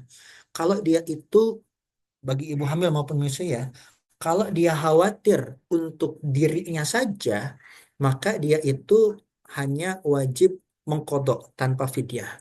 Kalau dia khawatir untuk dirinya dan juga bayinya, artinya kalau dia puasa dirinya nggak kuat atau dia puasa nanti bayinya ikut nggak bisa makan misalkan gitu, maka dia juga wajib qada tanpa fidyah. Tapi kalau hanya khawatir untuk bayinya saja, dianya sih kuat sebenarnya, bisa untuk puasa nggak masalah. Tapi kalau dia puasa, mungkin bayinya tidak dapat nutrisi dan lain-lain, maka dia wajib qada dan juga fidyah. Ya, termasuk para ulama mengatakan fidyah itu wajib juga bagi siapapun yang terlewat membayar utang puasa sampai datang puasa berikutnya, maka hutang puasa tidak gugur plus ditambah denda fidyah.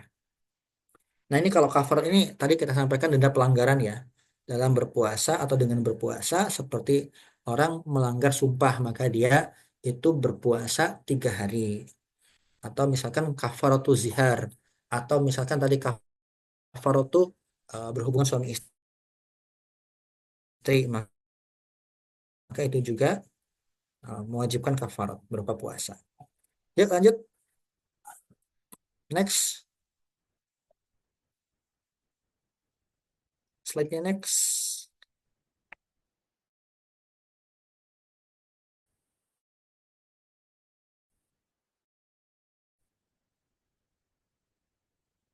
Suara saya masih on ya?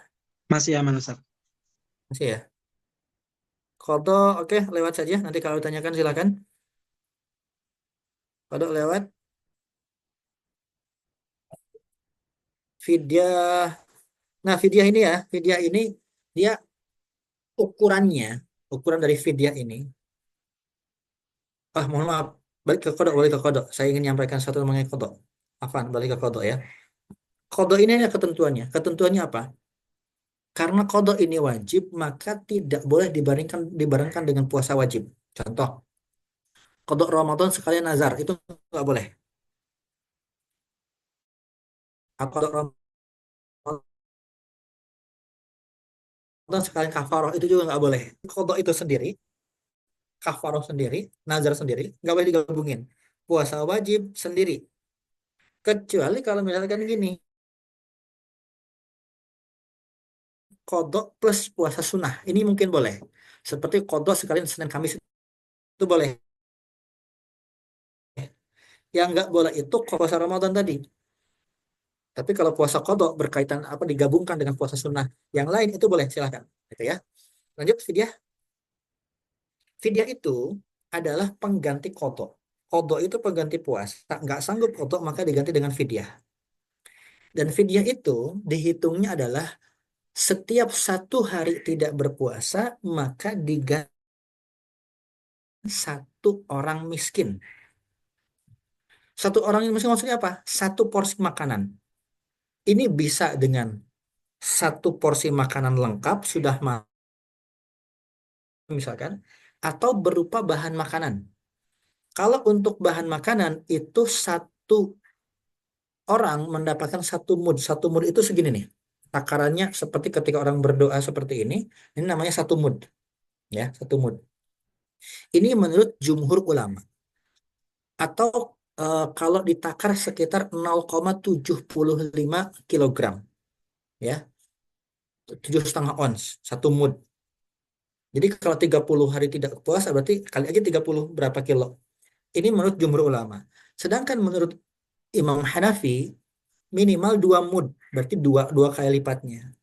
Boleh nggak fidyah diganti dengan uang? Jumhur ulama mengatakan tidak boleh. Jumhur ulama mengatakan tidak boleh. Tapi kalau Imam Hanafi mengatakan boleh. Tapi ya dengan standarnya Imam Hanafi.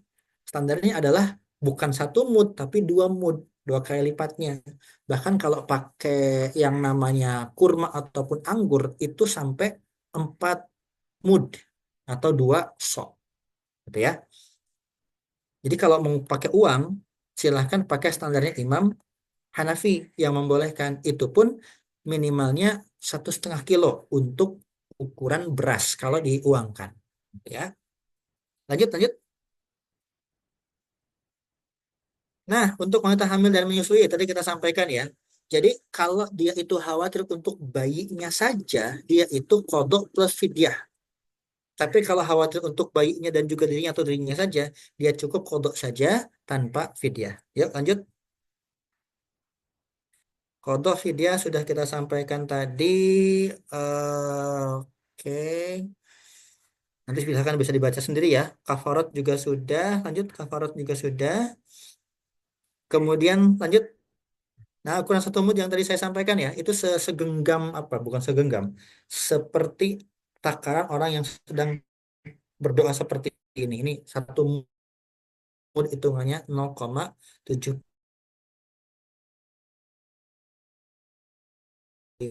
liter ya, atau sekitar 3/4 diuangkan. Kalau dalam madhab Hanafi itu berarti minimal 2 mud. Ya, lanjut.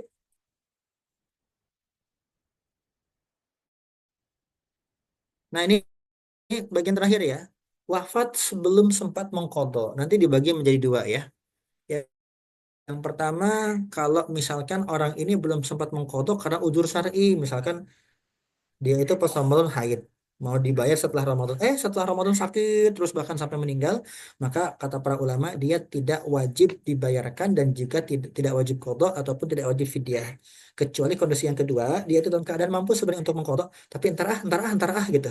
Akhirnya apa? Ditunda-tunda, keburu meninggal duluan. Nah, kondisi seperti ini, maka uang utang puasanya harus dibayar dengan cara apa? Dengan cara fidyah tentunya, gitu ya. Baik, saya rasa untuk pemaparannya cukup sekian ya untuk materinya. Sebenarnya untuk fikih Ramadan sangat luas sekali, bahkan lebih luas lagi, banyak hal yang mungkin perlu ditanyakan. Artinya kita itu kan setiap tahun berpuasa nih, cuma terkadang ada aja hal-hal yang mungkin pengen kita tanyakan atau hal-hal yang membingungkan kita. Nah, harapannya adalah dengan diskusi semacam ini, kita bisa sharing kira-kira apa yang ingin antum tanyakan terkait dengan fikih Ramadan yang kira-kira masih membingungkan, supaya kita ini yakin dengan ibadah puasa, apa istilahnya, lebih mudah, biar biar apa namanya, ingat terus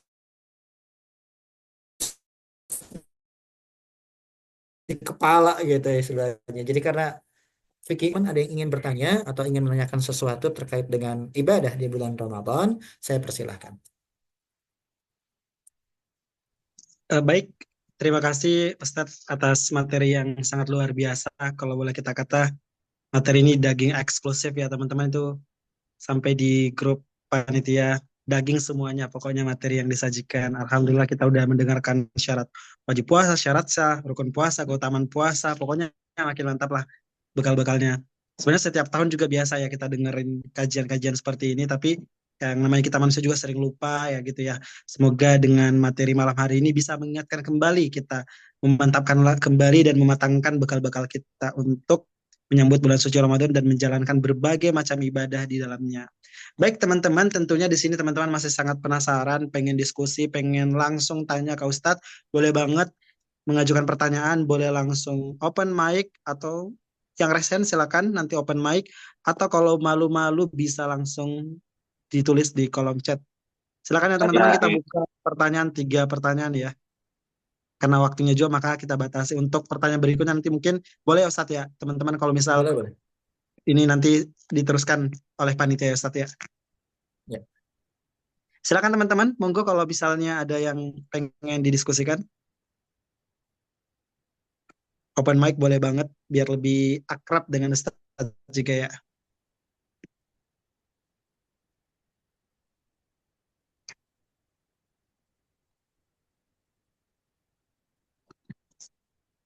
Nah, udah ada nih dari Mbak Faras Alivia Rahman. Boleh banget Mbak, silakan. Open mic ya Mbak ya. Langsung ditanyakan. Ya, Assalamualaikum warahmatullahi wabarakatuh. Waalaikumsalam warahmatullahi wabarakatuh. Waalaikumsalam warahmatullahi wabarakatuh. Terima kasih Ustadz atas penyampaian yang sangat berdaging ini dan sangat banyak insight yang menarik. Saya ingin menanyakan beberapa hal. Yang pertama itu mengenai niat puasa. Apakah boleh kalau misalnya kita tuh niat puasa Ramadan langsung untuk 1 bulan gitu? Karena kan kalau misalnya niatnya per hari, takutnya ada kelupaan gitu, lupa niat. Kemudian yang kedua, untuk kodok puasa tadi sempat mendengar kodok puasa itu boleh disambi sama puasa Senin Kamis kalau nggak salah dengar tadi. Nah, itu berarti apa niatnya itu nanti double gitu Kak, Pak Ustadz? Kayak misal, jadi niatnya niat kodok puasa sekaligus niat apa puasa Senin Kamis, apakah begitu? Kemudian yang terakhir itu mengenai bayar fidyah. Itu kan bayar fidyahnya ke fakir miskin. Nah, apakah ada kriteria standar yang dikatakan fakir miskin itu yang sebagai bagaimana gitu? Apakah misal gajinya sekian atau mata pencahariannya apa gitu mungkin? Itu dari saya, Ustaz. Terima kasih. Baik, langsung saya jawab ya, biar nggak lupa nanti Monggo malah Ustadz. lupa lagi. Yang pertama terkait dengan niat, boleh nggak sih niat langsung 1 bulan? Bismillahirrahmanirrahim. Ketika misalkan terakhir di bulan Sya'ban mau masuk bulan suci Ramadan, ya Allah saya niat buat puasa sebulan. Kenapa? Takutnya kalau besok-besok malah lupa kan gitu. Memang betul ada ulama yang memperbolehkan niat untuk 1 bulan full ya. Jadi 1 kali niat saja untuk 1 bulan puasa. Tapi setahu saya pendapatnya lemah. Pendapat yang paling kuat menurut jumhur ulama adalah itu tidak sah. Maksudnya adalah kalau puasa Ramadan itu memang niatnya harian. Terus kalau lupa gimana? Ya jangan lupa. Maka- Makanya di setiap terawih itu kan biasanya baca baca niat bareng gitu. Maksudnya biar nggak lupa sih gitu. Bahkan kalau perlu setiap habis berbuka langsung berniat puasa itu nggak apa-apa. Jangan sampai lupa.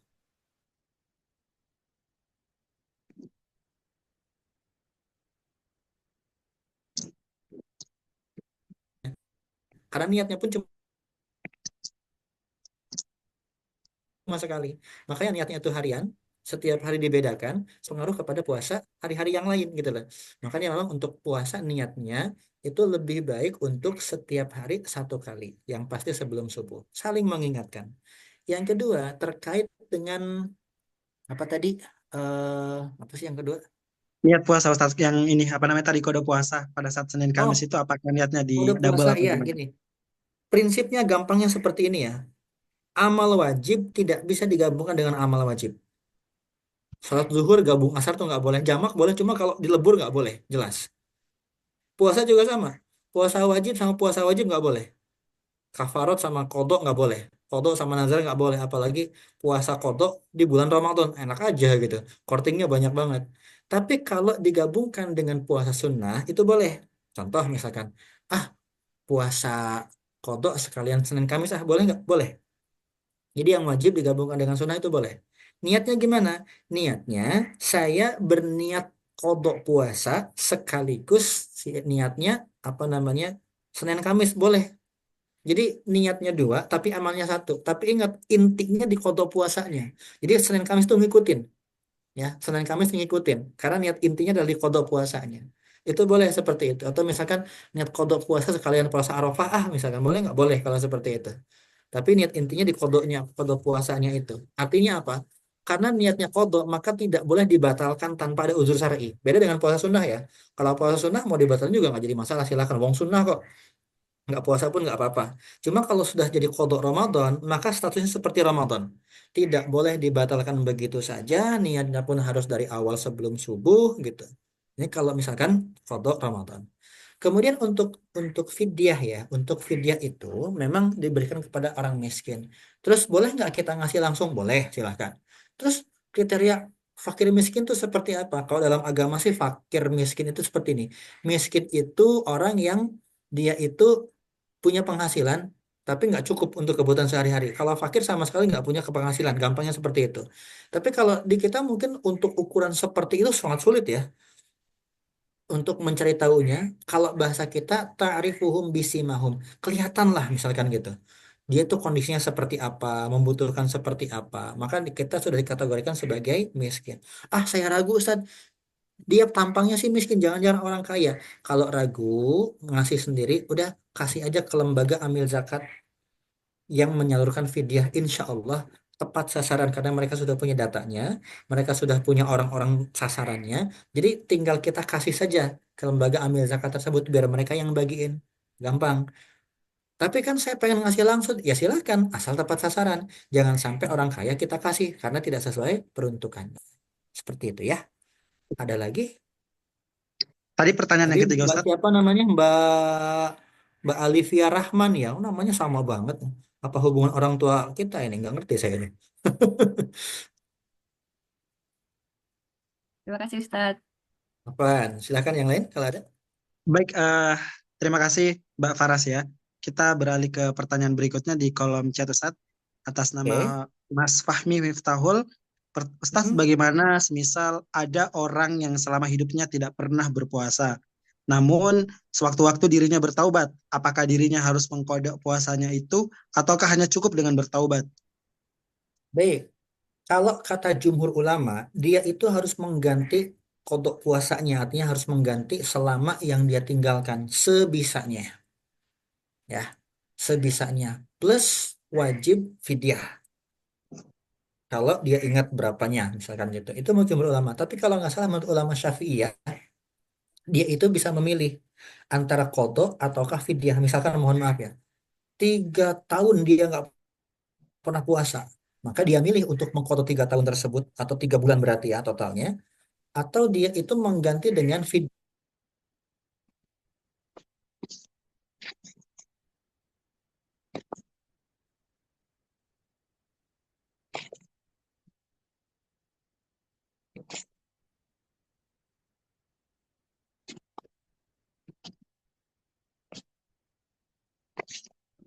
bagian ulama dengan amal-amal sunnah. Ini sebagai relat dengan pernyataan, perbanyak saum sunnah saja. Ternyata menurut sebagian besar ulama nggak bisa. Jadi tetap wajib diqodho dan fidyah menurut sebagian besar ulama. Kalau menurut Imam Hanafi, silahkan pilih antara qodho atau fidyah. Seperti itu. Masya Allah, luar Ada lagi? biasa ya jawaban dari Ustadz untuk Mas Fahmi ya tadi. Semoga bisa dipahami.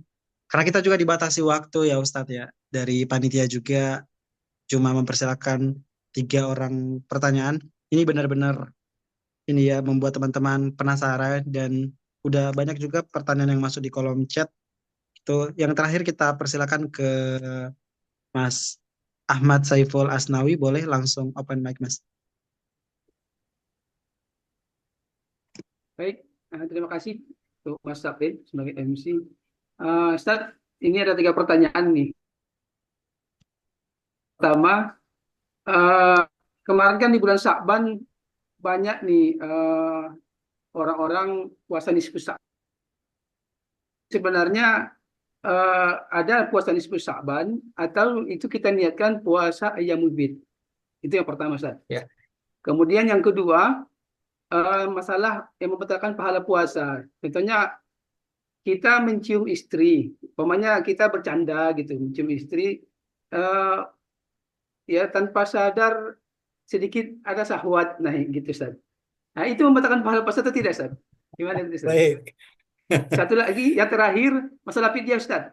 Kan tadi saya sampaikan fidyah, orang yang meninggal belum sempat mengqadha, ya mungkin ditunda dan meninggal dunia. Namun kita tidak tahu, nggak ada orang yang tahu berapa jumlah puasa yang harus diqadha itu. Mungkin ada kasus seperti itu. Itu bagaimana cara membayar fidyahnya, Ustaz? Terima kasih, Ustaz. Oke. Saya jawab yang nomor 3 dulu ya. Untuk fidyah bagi orang yang meninggal, kemudian misalkan ahli warisnya tidak tahu berapa jumlah yang ditinggalkan puasanya. Kalau misalkan meninggalnya gini, kalau misalkan dia meninggal pertengahan bulan, berarti kan masih sisa 15, gampang kan? Tapi misalkan dia itu punya hutang kodok tuh, punya hutang kodok. Sementara ahli warisnya nggak tahu, maka ahli warisnya tidak berkewajiban untuk membayar fidyah. Karena nggak tahu.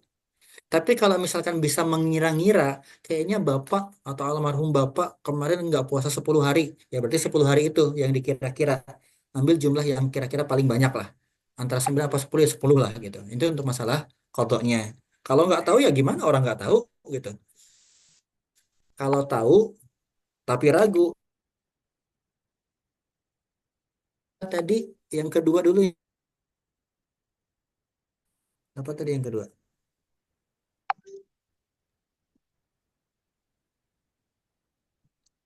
Yang mencium istri, Saya Ustaz. lupa malah.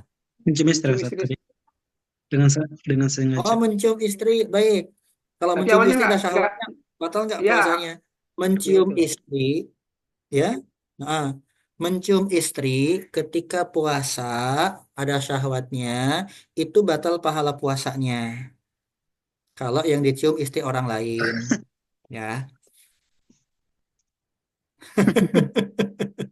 Mencium istri itu boleh, gitu ya, boleh. Yang dimaksud dengan syahwat itu adalah syahwat yang tidak halal. Syahwat yang tidak halal. Dalilnya apa? Nabi Shallallahu Alaihi Wasallam mengatakan bahwasanya tasbih sodako, tahlil sodako, takbir sodako, dan seterusnya sodako. Termasuk wafibu li ahidikum sodako. Berhubungan suami istri pun lainnya sodako. Satu sahabat nanya, ya Rasulullah, emang ada seseorang itu melampiaskan syahwat? Kalian gimana? Kalau seorang melampiaskan syahwat di tempat yang haram, dosa nggak? Dosa. Terus kalau tempat yang halal, maka dia pun akan mendapatkan pahala.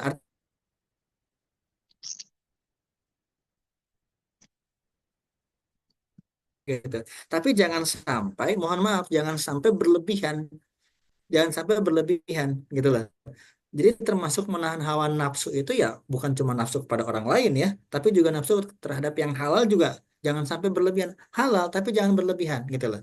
Jadi kalau mencium istri misalkan ada sedikit syahwat ya, ya mohon maaf ya, wajar gitu karena manusia normal gitu. Kemudian untuk yang pertama, malah lupakan yang pertama apa tadi? Terkait dengan Mengqadha tadi, Ustaz. Yang fidyah ya. gimana video tadi? Puasa Pertanyaannya? nisfu Sya'ban. Oh, nih Sya'ban betul. Gini, ini memang perbedaan di antara ulama ya. Apakah boleh atau tidaknya puasa nisfu Sya'ban? Kalau Rasul memang nggak pernah puasa nisfu Sya'ban. Cuma nanti perbedaannya boleh nggak sih puasa nisfu Sya'ban? Ada yang mengatakan boleh karena keutamaan bulan Sya'ban kan gitu. Ada yang mengatakan boleh karena keutamaan nisfu Sya'ban itu sendiri. Ada yang mengatakan dia silakan-silakan saja, tapi diniatkannya puasa Ayyamul Bid. Kalau saya seperti ini, puasanya tetap silahkan dilaksanakan karena keumuman dalilnya. Dalilnya itu umum. Maksudnya apa? Maksudnya adalah Nabi Shallallahu Alaihi Wasallam memperbanyak puasa di bulan Sya'ban. Bahkan dalam hadis Aisyah itu hampir sebulan itu Nabi Shallallahu Alaihi Wasallam berpuasa karena untuk mempersiapkan di bulan Ramadan. Artinya mau puasa di nisfu Sya'ban atau enggak silahkan. Tapi kalaupun mau berpuasa lebih aman untuk diniatkan apa? Diniatkannya adalah untuk yang namanya puasa di bulan Sya'ban sunnah atau yang lebih juga nggak apa-apa. Karena memang untuk khusus puasa nisfu Sya'ban sendiri memang ada ulama yang tidak memperbolehkan. Tapi kalau puasa Ayyamul Bidnya atau puasa sunnah Sya'ban semuanya memperbolehkan. Seperti itu. Baik, terima kasih Ustadz ya atas jawabannya dan Ya. semoga bisa terjawab ya Mas Ahmad Saiful Asnawi. Karena berhubung panitia juga masih mempersilakan sampai pukul 21.30 untuk sesi diskusi, untuk itu saya coba lagi bacakan untuk pertanyaan yang masuk dalam kolom chat. Pertanyaan yang berikutnya Ustadz. Assalamualaikum warahmatullahi wabarakatuh Ustadz. Izin bertanya Ustadz, perkenalkan saya Habib. Mohon maaf belum bisa open mic. Saya izin bertanya terkait istimna tadi bisa membatalkan puasa. Apakah hal tersebut nanti juga dihukumi untuk kodok puasa di lain bulan Ramadan atau termasuk kafarat juga ya Ustadz? Ya, untuk kafarot itu hanya ada di berhubungan suami istri. Itu hanya ada di situ kafarotnya. Artinya selain berhubungan suami istri, itu jatuhnya hanya sebatas kodok saja. Jadi kalau berhubungan suami istri, kodok dan kafaroh. Kalau selain berhubungan suami istri, termasuk istimna tadi itu masuknya istimnanya itu sama istri sendiri gitu. Tapi itu tidak masuk ke dalam kafaroh. Masuknya sebatas kodok saja.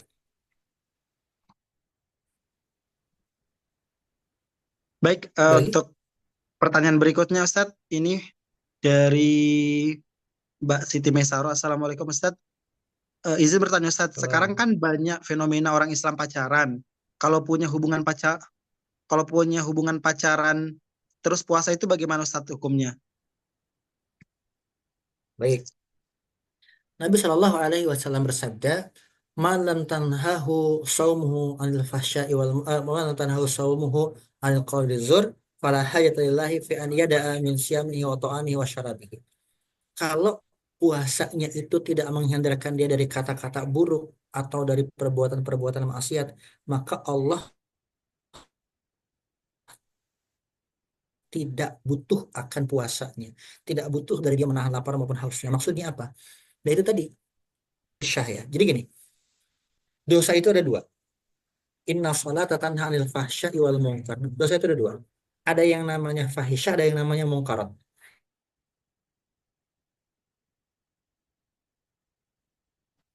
Itu dosa yang tidak berkaitan dengan syahwat. Contoh mencuri, korupsi, itu namanya mungkar. Tapi kalau fahsya itu berkaitan dengan yang namanya syahwat. Seperti zina.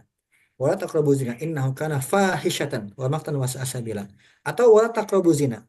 Hal-hal yang mendatangkan zina atau mendekati zina. Termasuk mohon maaf ya. Pacaran itu kan termasuk dalam fahisyah. Dosa yang berkaitan dengan syahwat. Sekarang saya tanya. Kalau orang pacaran, ada syahwatnya enggak? Pasti ada. Makanya dia pacaran. Itulah. Nah, dosa-dosa semacam ini, maka itu bisa merusak pahala. Mohon maaf ya bahasanya. Kalau memang betul-betul pengen sempurna puasa kita, maka tinggalkanlah dosa-dosa ini. Tinggalkan dosa-dosa ini. Kenapa? Ini bisa merusak pahala kita. Jangan sampai jadi modus. Kan kalau pacaran bisa saling mengingatkan, Ustaz. Nanti bisa dibangunin sahur, bisa dibangunin tahajud, diingetin baca Quran. Hati-hati. Wa zayyana lahumus syaitan. Setan itu akan membungkus amal itu yang buruk sedemikian rupa akan terlihat baik. Maka kan pasarannya Islami kan dimulai dari Bismillah diakhiri dengan kafaratul majlis misalnya. Nggak ada kayak gitu. Jadi mohon maaf ya buat yang punya kekasih hati lagi ayang-ayangan dan seterusnya, kita itu nyari apa sih di bulan Ramadan? Kan kita nyari pahala, nyari keutamaan, nyari keberkahan plus nyari ampun dari Allah Subhanahu wa taala. Jangan sampai kita itu capek-capek puasa, capek-capek ibadah, beramal soleh dan lain-lain, tapi nihil di hadapan Allah Subhanahu wa taala karena kita sendiri yang merusak pahala puasa itu. Seperti itu ya. Baik, Ustadz terima kasih. Kita lanjutkan ke pertanyaan berikutnya. Ini Ustadz pertanyaannya, misal orang tua kita meninggal dan belum sempat bayar utang puasanya dan kita tidak tahu jumlah utang puasanya berapa kira-kira. Bagaimana kita membayar fidyahnya, terutama jumlah fidyah yang mesti dibayarkan Ustadz? Ya, jadi kalau kita nggak tahu punya apa enggak, maka seperti nggak punya kewajiban. Tapi kalau misalkan kita tahu bahwa ada utang puasa, maka kita kira-kira berapa hari yang ditinggalkan atau kira-kira berapa hari yang memang belum dibayarkan. Ragu 3 apa 4 ya, ngambil yang 4, ambil yang paling banyak, paling aman gitu loh. Jadi kalau misalkan nggak tahu punya apa enggak, ya anggap aja nggak punya, karena emang nggak tahu gitu loh, nggak tahu sama sekali. Kecuali kalau tahu tapi ragu, nah itu ambil yang paling meyakinkan. Besarannya berapa? Satu hari itu 1 kali makan untuk 1 orang miskin. Jadi gini, cara membayar fidyah ya, misalkan 30 hari lah katakan nggak puasa. Caranya adalah bisa dengan memberi makan 1 orang miskin 30 porsi atau memberikan 30 waktu. Itu boleh. Intinya 1 hari 1 porsi makanan. Gampangnya seperti itu. Ya, dibayarkan fidyahnya bisa setelah bulan Ramadan boleh, sebelum sholat Id juga boleh, atau di hari nggak berpuasa juga boleh, bebas. Silakan.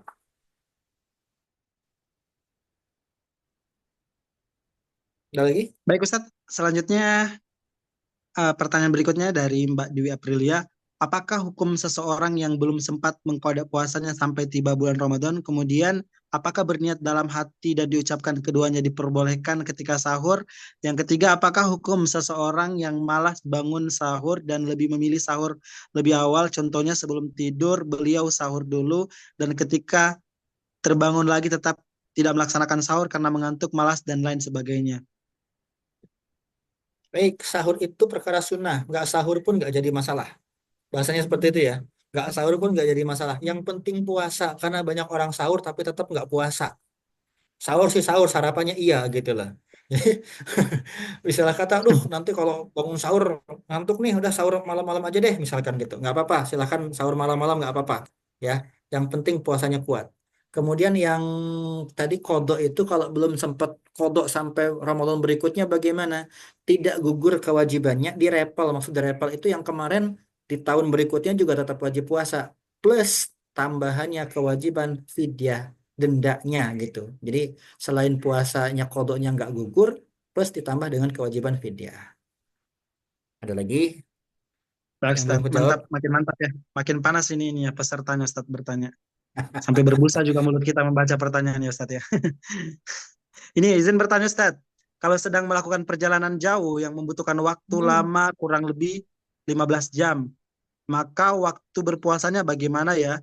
Apakah cukup melihat posisi mataharinya saja? Apabila sudah terbenam maka boleh berbuka atau bagaimana? Baiknya bagaimana? Soalnya ini curhat atau bertanya ya. Soalnya dia melewati beberapa zona waktu yang berbeda. Kemudian bagaimana hukum berkumur ketika wudhu sebelum menunaikan sholat?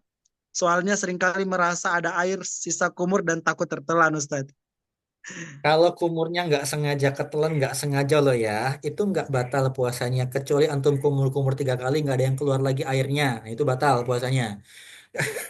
Kemudian untuk zona waktu, jadi kita itu berpuasa melihat tanda alam, berbuka juga melihat tanda alam. Maksudnya apa? Terlepas antum berangkat dari WIB ke WITA atau ke WIT atau sebaliknya antum berangkat dari WIT ke WIB, itu antum berbuka puasa di tempat itu. Jadi misalkan gini, antum sahur di WIT waktu Indonesia Timur, antum terbang tuh ke WIB, kan jadi tambah lama tuh karena ngejar matahari tuh. Ya tetap aja antum buka puasanya di WIB, bukan ngikuti WIT-nya. Kalau ngikuti WIT-nya jam 4 sore antum udah buka dan itu belum masuk waktu maghrib. Tapi lebih lama ya resiko, kenapa terbangnya ke barat? Kalau mau terbangnya ke timur, antum dari WIB ke WIT gitu. Tapi kan saat belum nyampe 14 jam, tapi di sini udah maghrib, ya udah maghrib buka aja, mau nunggu apa lagi? Kan buka puasa itu ketika terbenam matahari, bukan terbenam matahari ketika kita berangkat, tapi terbenam matahari di tempat kita sampai. Seperti itu. Ada lagi? Ustadz, karena tadi saya capek juga membaca pertanyaan dari peserta, saya pengen bertanya juga, Ustadz. Boleh nggak ya, Ustadz ya? Penasaran banget Ya sih, Ustadz. boleh. 2 pertanyaan sih, Ustadz. Yang Yang terakhir pertama kayaknya tadi, ya, ini baterainya juga udah mau habis soalnya. oh ya siap, Ustadz. Tadi kan Ustadz sempat bilang kayak nggak sengaja telan air gitu. Nah, waktu itu saya juga sering mandi-mandi di sungai ya Ustadz ya. Kalau bulan Ramadan gitu, apalagi tengah hari. Tenggelam pernah Ustadz, terus airnya ketelan. Itu gimana hukum puasanya? Terus yang kedua Ustadz, fenomena yang ada di kampung saya itu, kan rata-rata ayah itu pekerja keras ya, kayak nyari rotan di hutan, kemudian juga kayak narik kayu gitu Ustadz, dari gunung, terus dibawa ke dataran rendah. Dan itu mata pencarian utama mereka. Dan di bulan Ramadan juga mereka masih tetap bekerja dan tidak melaksanakan puasa. Apakah itu bisa dikategorikan tadi tidak diwajibkan puasa karena mereka tidak kuat atau seperti apa, Ustadz? Karena itu bertahun-tahun berulang, Ustadz. Saya juga bingung cara mendawainya gitu. Ketika ada pekerja yang dia itu bekerja sangat keras dan tidak bisa tidak kecuali pekerjaan tersebut. Dan kalau misalkan dia berpuasa nggak kuat, maka itu seperti orang yang sedang sakit. Boleh untuk tidak berpuasa diganti di waktu yang lain. Jadi betul-betul memang dia itu nggak bisa puasa karena pekerjaan sangat-sangat berat sekali. Bahkan kalau dia berpuasa mungkin beresiko, maka boleh tidak berpuasa. Itu seperti orang yang sedang sakit nggak sanggup untuk berpuasa. Diganti di hari yang lain. Saat bagaimana kalau setiap hari selama setahun penuh itu bekerja seperti itu terus? Ya berarti jatuhnya fidyah. Jatuhnya fidyah seperti orang yang nggak sanggup berpuasa, gitu ya. Kemudian bagaimana kalau nggak sengaja lagi berenang kemasukan air gini? Jadi kemasukan air itu ada beberapa kategori ya. Pertama, ada yang membatalkan secara mutlak. Membatalkan secara mutlak. Hal ini berlaku dalam aktivitas yang tidak dianjurkan oleh syariat. Nggak ada anjurannya sama sekali. Misalkan gini, kan dalam syariat itu wudhu disunahkan untuk membasuh 3 kali ya. Kalau 4 itu udah nggak apa namanya nggak anjuran lagi. Nah, ketika basuhan keempat, ketika wudhu itu kok ada yang masuk, nah itu bisa membatalkan puasa. Karena bukan sesuai dengan anjuran syariat. Yang kedua, membatalkan karena ya. Misalkan gini, mandi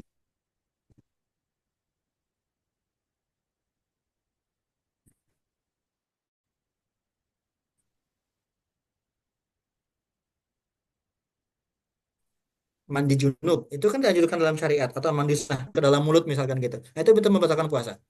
Tapi kalau misalkan dia itu eh, penggunaan air yang memang untuk apa ya dianjurkan secara syariat dan tidak berlebih-lebihan dan tujuannya untuk apa namanya membersihkan najis atau mensucikan hadas. Itu kalau misalkan nggak sengaja itu nggak batal. Pertanyaannya adalah mandi di sungai tadi dianjurkan syariat apa enggak? Nah itu. Kedua, berlebih-lebihan apa enggak? Nah, kalau ternyata tidak dianjurkan syariat, kemudian juga berlebih-lebihan, itu bisa batal puasanya. Hati-hati. Ya, ya. Siap, Ustaz. Makanya Luar biasa memang loh. boleh nggak sih puasa berenang boleh, tapi hukumnya makruh. Hati-hati, gitu loh. Seperti itu ya. Siap, Ustaz. Terima kasih, Ustaz. Ini Ustaz ada satu pertanyaan terakhir daripada dia ini yang bertanya terselip dalam kekecewaan, mending dijawab aja, Ustaz ya. Satu pertanyaan terakhir. Baik. Beliau dari Mas Furkon. Ini pertanyaannya, Assalamualaikum Ustaz. Untuk keringanan tidak berpuasa di kala safar, apakah diutamakan untuk diambil atau tidak, Ustaz? Ustaznya keluar ya? Apakah baterai laptopnya habis?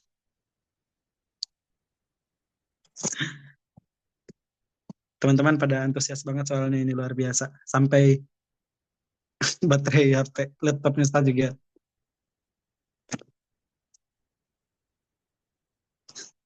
Mas Farkan sabar ya.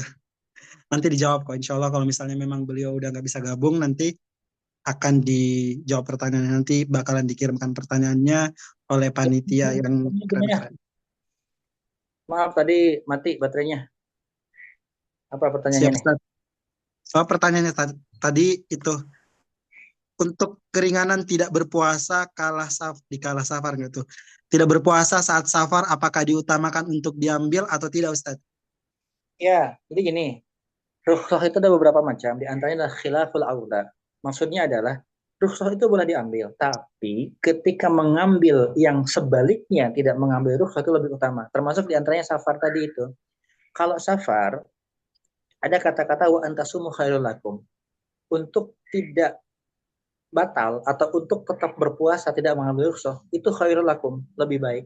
Maka untuk safar itu sendiri, jadi gini ya, safar itu privilege-nya paling banyak privilege-nya.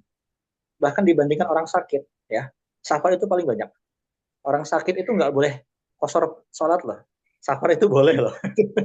Orang sakit boleh nggak puasa, safar juga boleh nggak puasa. Cuma gini, kalau masalah puasa antum safar itu dan antum masih sanggup untuk berpuasa, lebih baik ketika tetap berpuasa. Wa antasumu khairul lakum. Walaupun saya nggak mau puasa lah, boleh, nggak apa-apa. Boleh untuk tidak berpuasa. Tapi kalau bisa berpuasa, lebih baik lagi. Di bahasanya seperti itu. untuk rukhsah orang yang safar dalam berpuasa. Beda sama orang yang sakit. Yang sakit memang nggak boleh puasa misalkan gitu. Maka dia lebih baik nggak puasa. Jangan memaksakan diri untuk berpuasa. Itu ya untuk yang safar. Seperti itu. Masya Allah. Baik Ustadz, terima kasih banyak atas Ayo. jawaban yang diberikan. Dan Alhamdulillah kami semua sangat antusias untuk bertanya dan juga menyimak materi Ustadz. Kalau banyak orang yang mengatakan nafsa atau narkotika, psikotropika, dan zat adiktif saja itu bisa membuat orang tercandu-candu, padahal negatif, tapi jangan untuk kita ya. Jangan ya Dek ya. Tapi materi Ustadz itu yang benar-benar buat kita candu hal-hal yang positif yang harus membuat kita terpanggil untuk terus belajar. Nah Ustadz, semoga materi yang disampaikan malam hari ini bisa membekali kami agar puasanya ringan di kepala, berat di pahala. Dan sebelum kita beralih ke acara berikutnya Ustadz, pembacaan doa, kami dari panitia ada penyerahan simbolis sertifikat untuk Ustadz, spesial for Ustadz, karena sudah sangat luar biasa dalam menyajikan materi pada malam hari ini. Silakan yang bertugas, Mas Muhammad Rahmadi, untuk penyerahan sertifikatnya.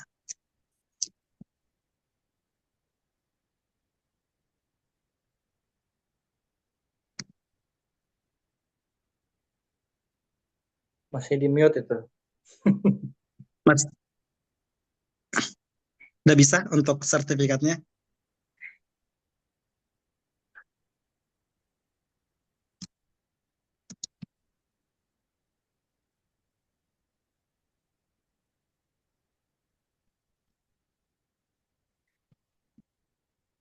Atau Mbak Arum Reda tadi yang save untuk simbolis bisa langsung ditampilkan di layar Zoom.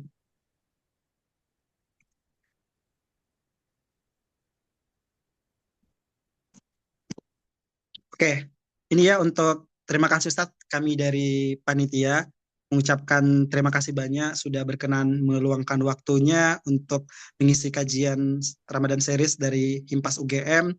Semoga berkah buat Ustadz dan keluarga dan juga bermanfaat untuk kami dan menjadi bekal terbaik dalam melaksanakan berbagai macam ibadah di bulan suci Ramadan. Terima kasih bagi teman-teman panitia telah menampilkan sertifikat dan kita serahkan secara simbolis kepada Ustadz. Baik, acara berikutnya sebelum kita masuk ke doa, kalau memang benar-benar teman-teman ini pada antusias dan juga tercandu-candu dengan materi yang disampaikan oleh Ustadz, jangan lupa resum materinya bisa diupload di feed atau di story IG-nya masing-masing dan follow akun Himpas UGM dan tag dua orang temannya ya. Nanti bagi teman-teman yang resumnya terbaik bakalan dapat reward spesial lagi nih dari Himpas UGM. Itu ya, teman-teman. Berikutnya kita masuk ke acara pembacaan doa yang akan dibacakan oleh Saudara Muhammad Hafiz. Kepada beliau kami persilakan.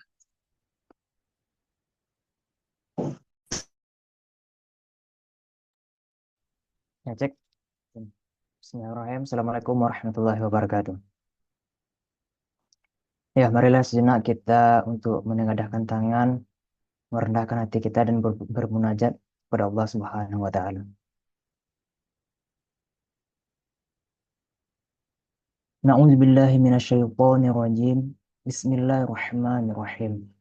Alhamdulillahirabbil alamin wal aqibatu lil muttaqin wassalatu wassalamu ala asrafil anbiya'i wal mursalin wa ala alihi wa sahbihi rasulillah ya jamain. Ya Allah, ya Tuhan kami, pada hari ini kami bersimpuh di hadapan-Mu untuk mengucapkan puji dan syukur kami karena atas izin-Mu kami semua dapat berkumpul untuk mengikuti kajian Ramadan secara online. Allahumma fir lana dzunubana wa liwalidina warhamhuma kama rabbayana shaghira wa li jami'il muslimina wal muslimat wal mu'minina wal mu'minati al ahya'i minhum al amwat. Ya Allah yang Maha Pengampun, ampunilah dosa kami, dosa kedua orang tua kami, dosa para guru-guru kami, dosa para pemimpin kami, dosa para pahlawan kami, dosa orang-orang muslim dan dosa orang-orang mukmin. Masukkanlah kami semua ke dalam surga-Mu ya Rabb, wahai Zat yang Maha menerima taubat. Rabbana zalamna anfusana wa ilam taghfir lana wa tarhamna lanakunanna minal khasirin. Ya Tuhan kami, sesungguhnya kami telah berbuat zalim terhadap diri-diri kami. Jika Engkau tidak mengampuni dan merahmati kami, sungguh kami termasuk golongan orang-orang yang rugi. Allahumma azalla syahru ramadhana wa hadara, wasalimhu li wasalimna fina wa tasalimhu minna. Allahumma rizukna siyamana wa qiyamana sabran wa ihtisaban, warzuqna fihil jadda wal ijtihada wal quwata wan nashata, wa'idha mina wa'idha fina minas samati wal fatrati wal kasali wan nu'asi, wafiqna fina lillaitil qadri waja'alna khairan min alfi sahrin. Ya Allah, bulan Ramadan sudah membayangi dan datang. Maka sampaikanlah bulan Ramadan kepada kami, dan sampaikanlah kami dengan selamat ke dalamnya, dan terimalah amal-amal kami di bulan Ramadan. Ya Allah, karunialah kami kesabaran dan niat tulus mengharap pahala dan ridho darimu atas puasa Ramadan kami, qiyamul lail kami.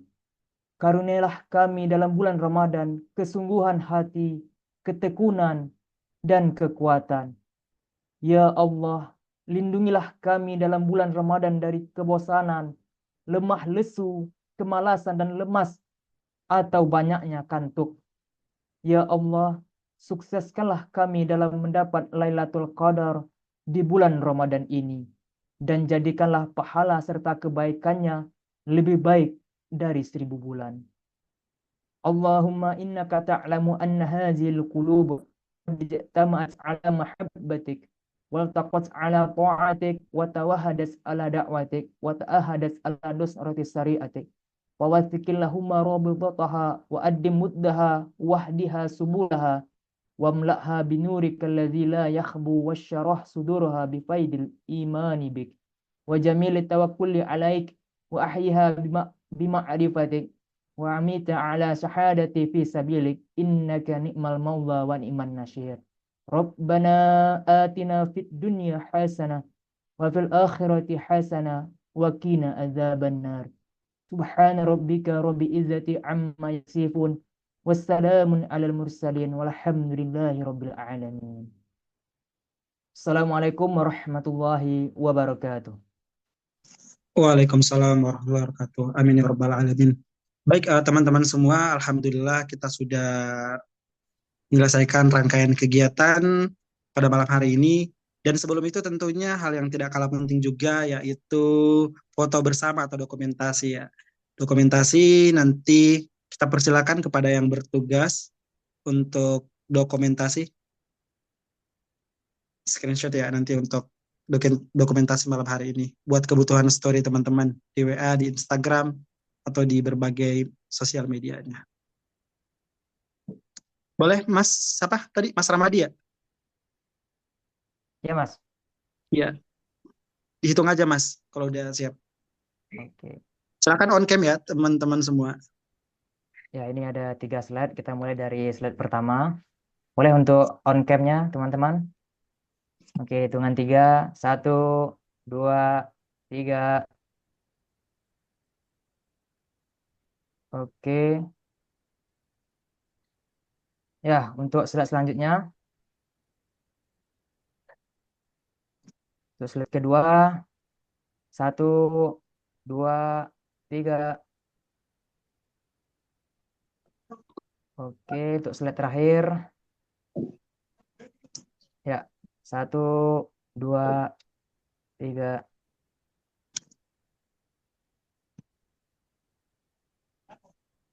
Oke, sudah Mas. Baik, cukup ya teman-teman. Terima kasih banyak Ustadz atas waktu yang diberikan malam hari ini. Semoga berkah untuk Ustadz. Dan kami juga mengucapkan terima kasih kepada teman-teman yang sudah bergabung. Mohon maaf jika penyelenggaraan kegiatan ini terdapat hal-hal yang kurang berkenan. Mohon dimaafkan. Semoga di kegiatan lanjutan dari Himpas UGM, teman-teman silakan pantau di Instagram Himpas_UGM ya. Ya, Himpas_UGM ya. Di follow, nanti ikutin terus informasi update-nya untuk kegiatan-kegiatan Himpas selama Ramadan. Ada kajian, ada santunan anak yatim, berbagi takjil, dan lain-lain sebagainya. Pokoknya teman-teman bakalan dibuat kenyang gitu, tapi jangan sampai kekenyangan gitu ya. Nanti nggak bisa masuk lagi materinya. Jadi nanti dipantau saja informasi yang ada di Instagram Himpas UGM. Terima kasih semuanya, semoga berkah, lancar segala urusannya, diberikan kesehatan gitu ya. Saya tutup dengan pantun, jalan-jalan ke kota Kendari, cakep, cakep sendiri nggak tuh? Jangan lupa berkunjung ke Pulau Bokori. Jika kita pengen menjadi pemuda sejati, maka mulailah memperbaiki hati. Masya Asik. Allah. Masya Allah. Oke, untuk menutup kegiatan kita malam hari ini, kita tutup dengan sama-sama melafazkan hamdalah. Alhamdulillahi Rabbil Alamin, dan doa kafaratul majelis. Subhanakallahumma wa bihamdik, asyhadu an la ilaha illa anta, astaghfiruka wa atubu ilaik.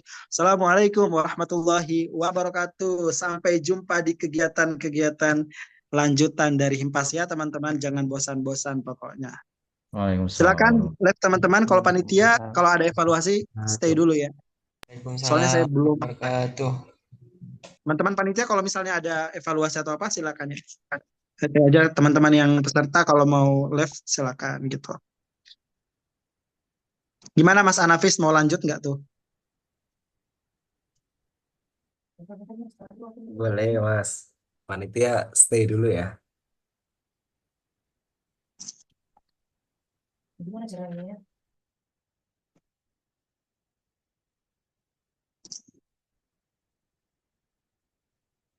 Rapat collab.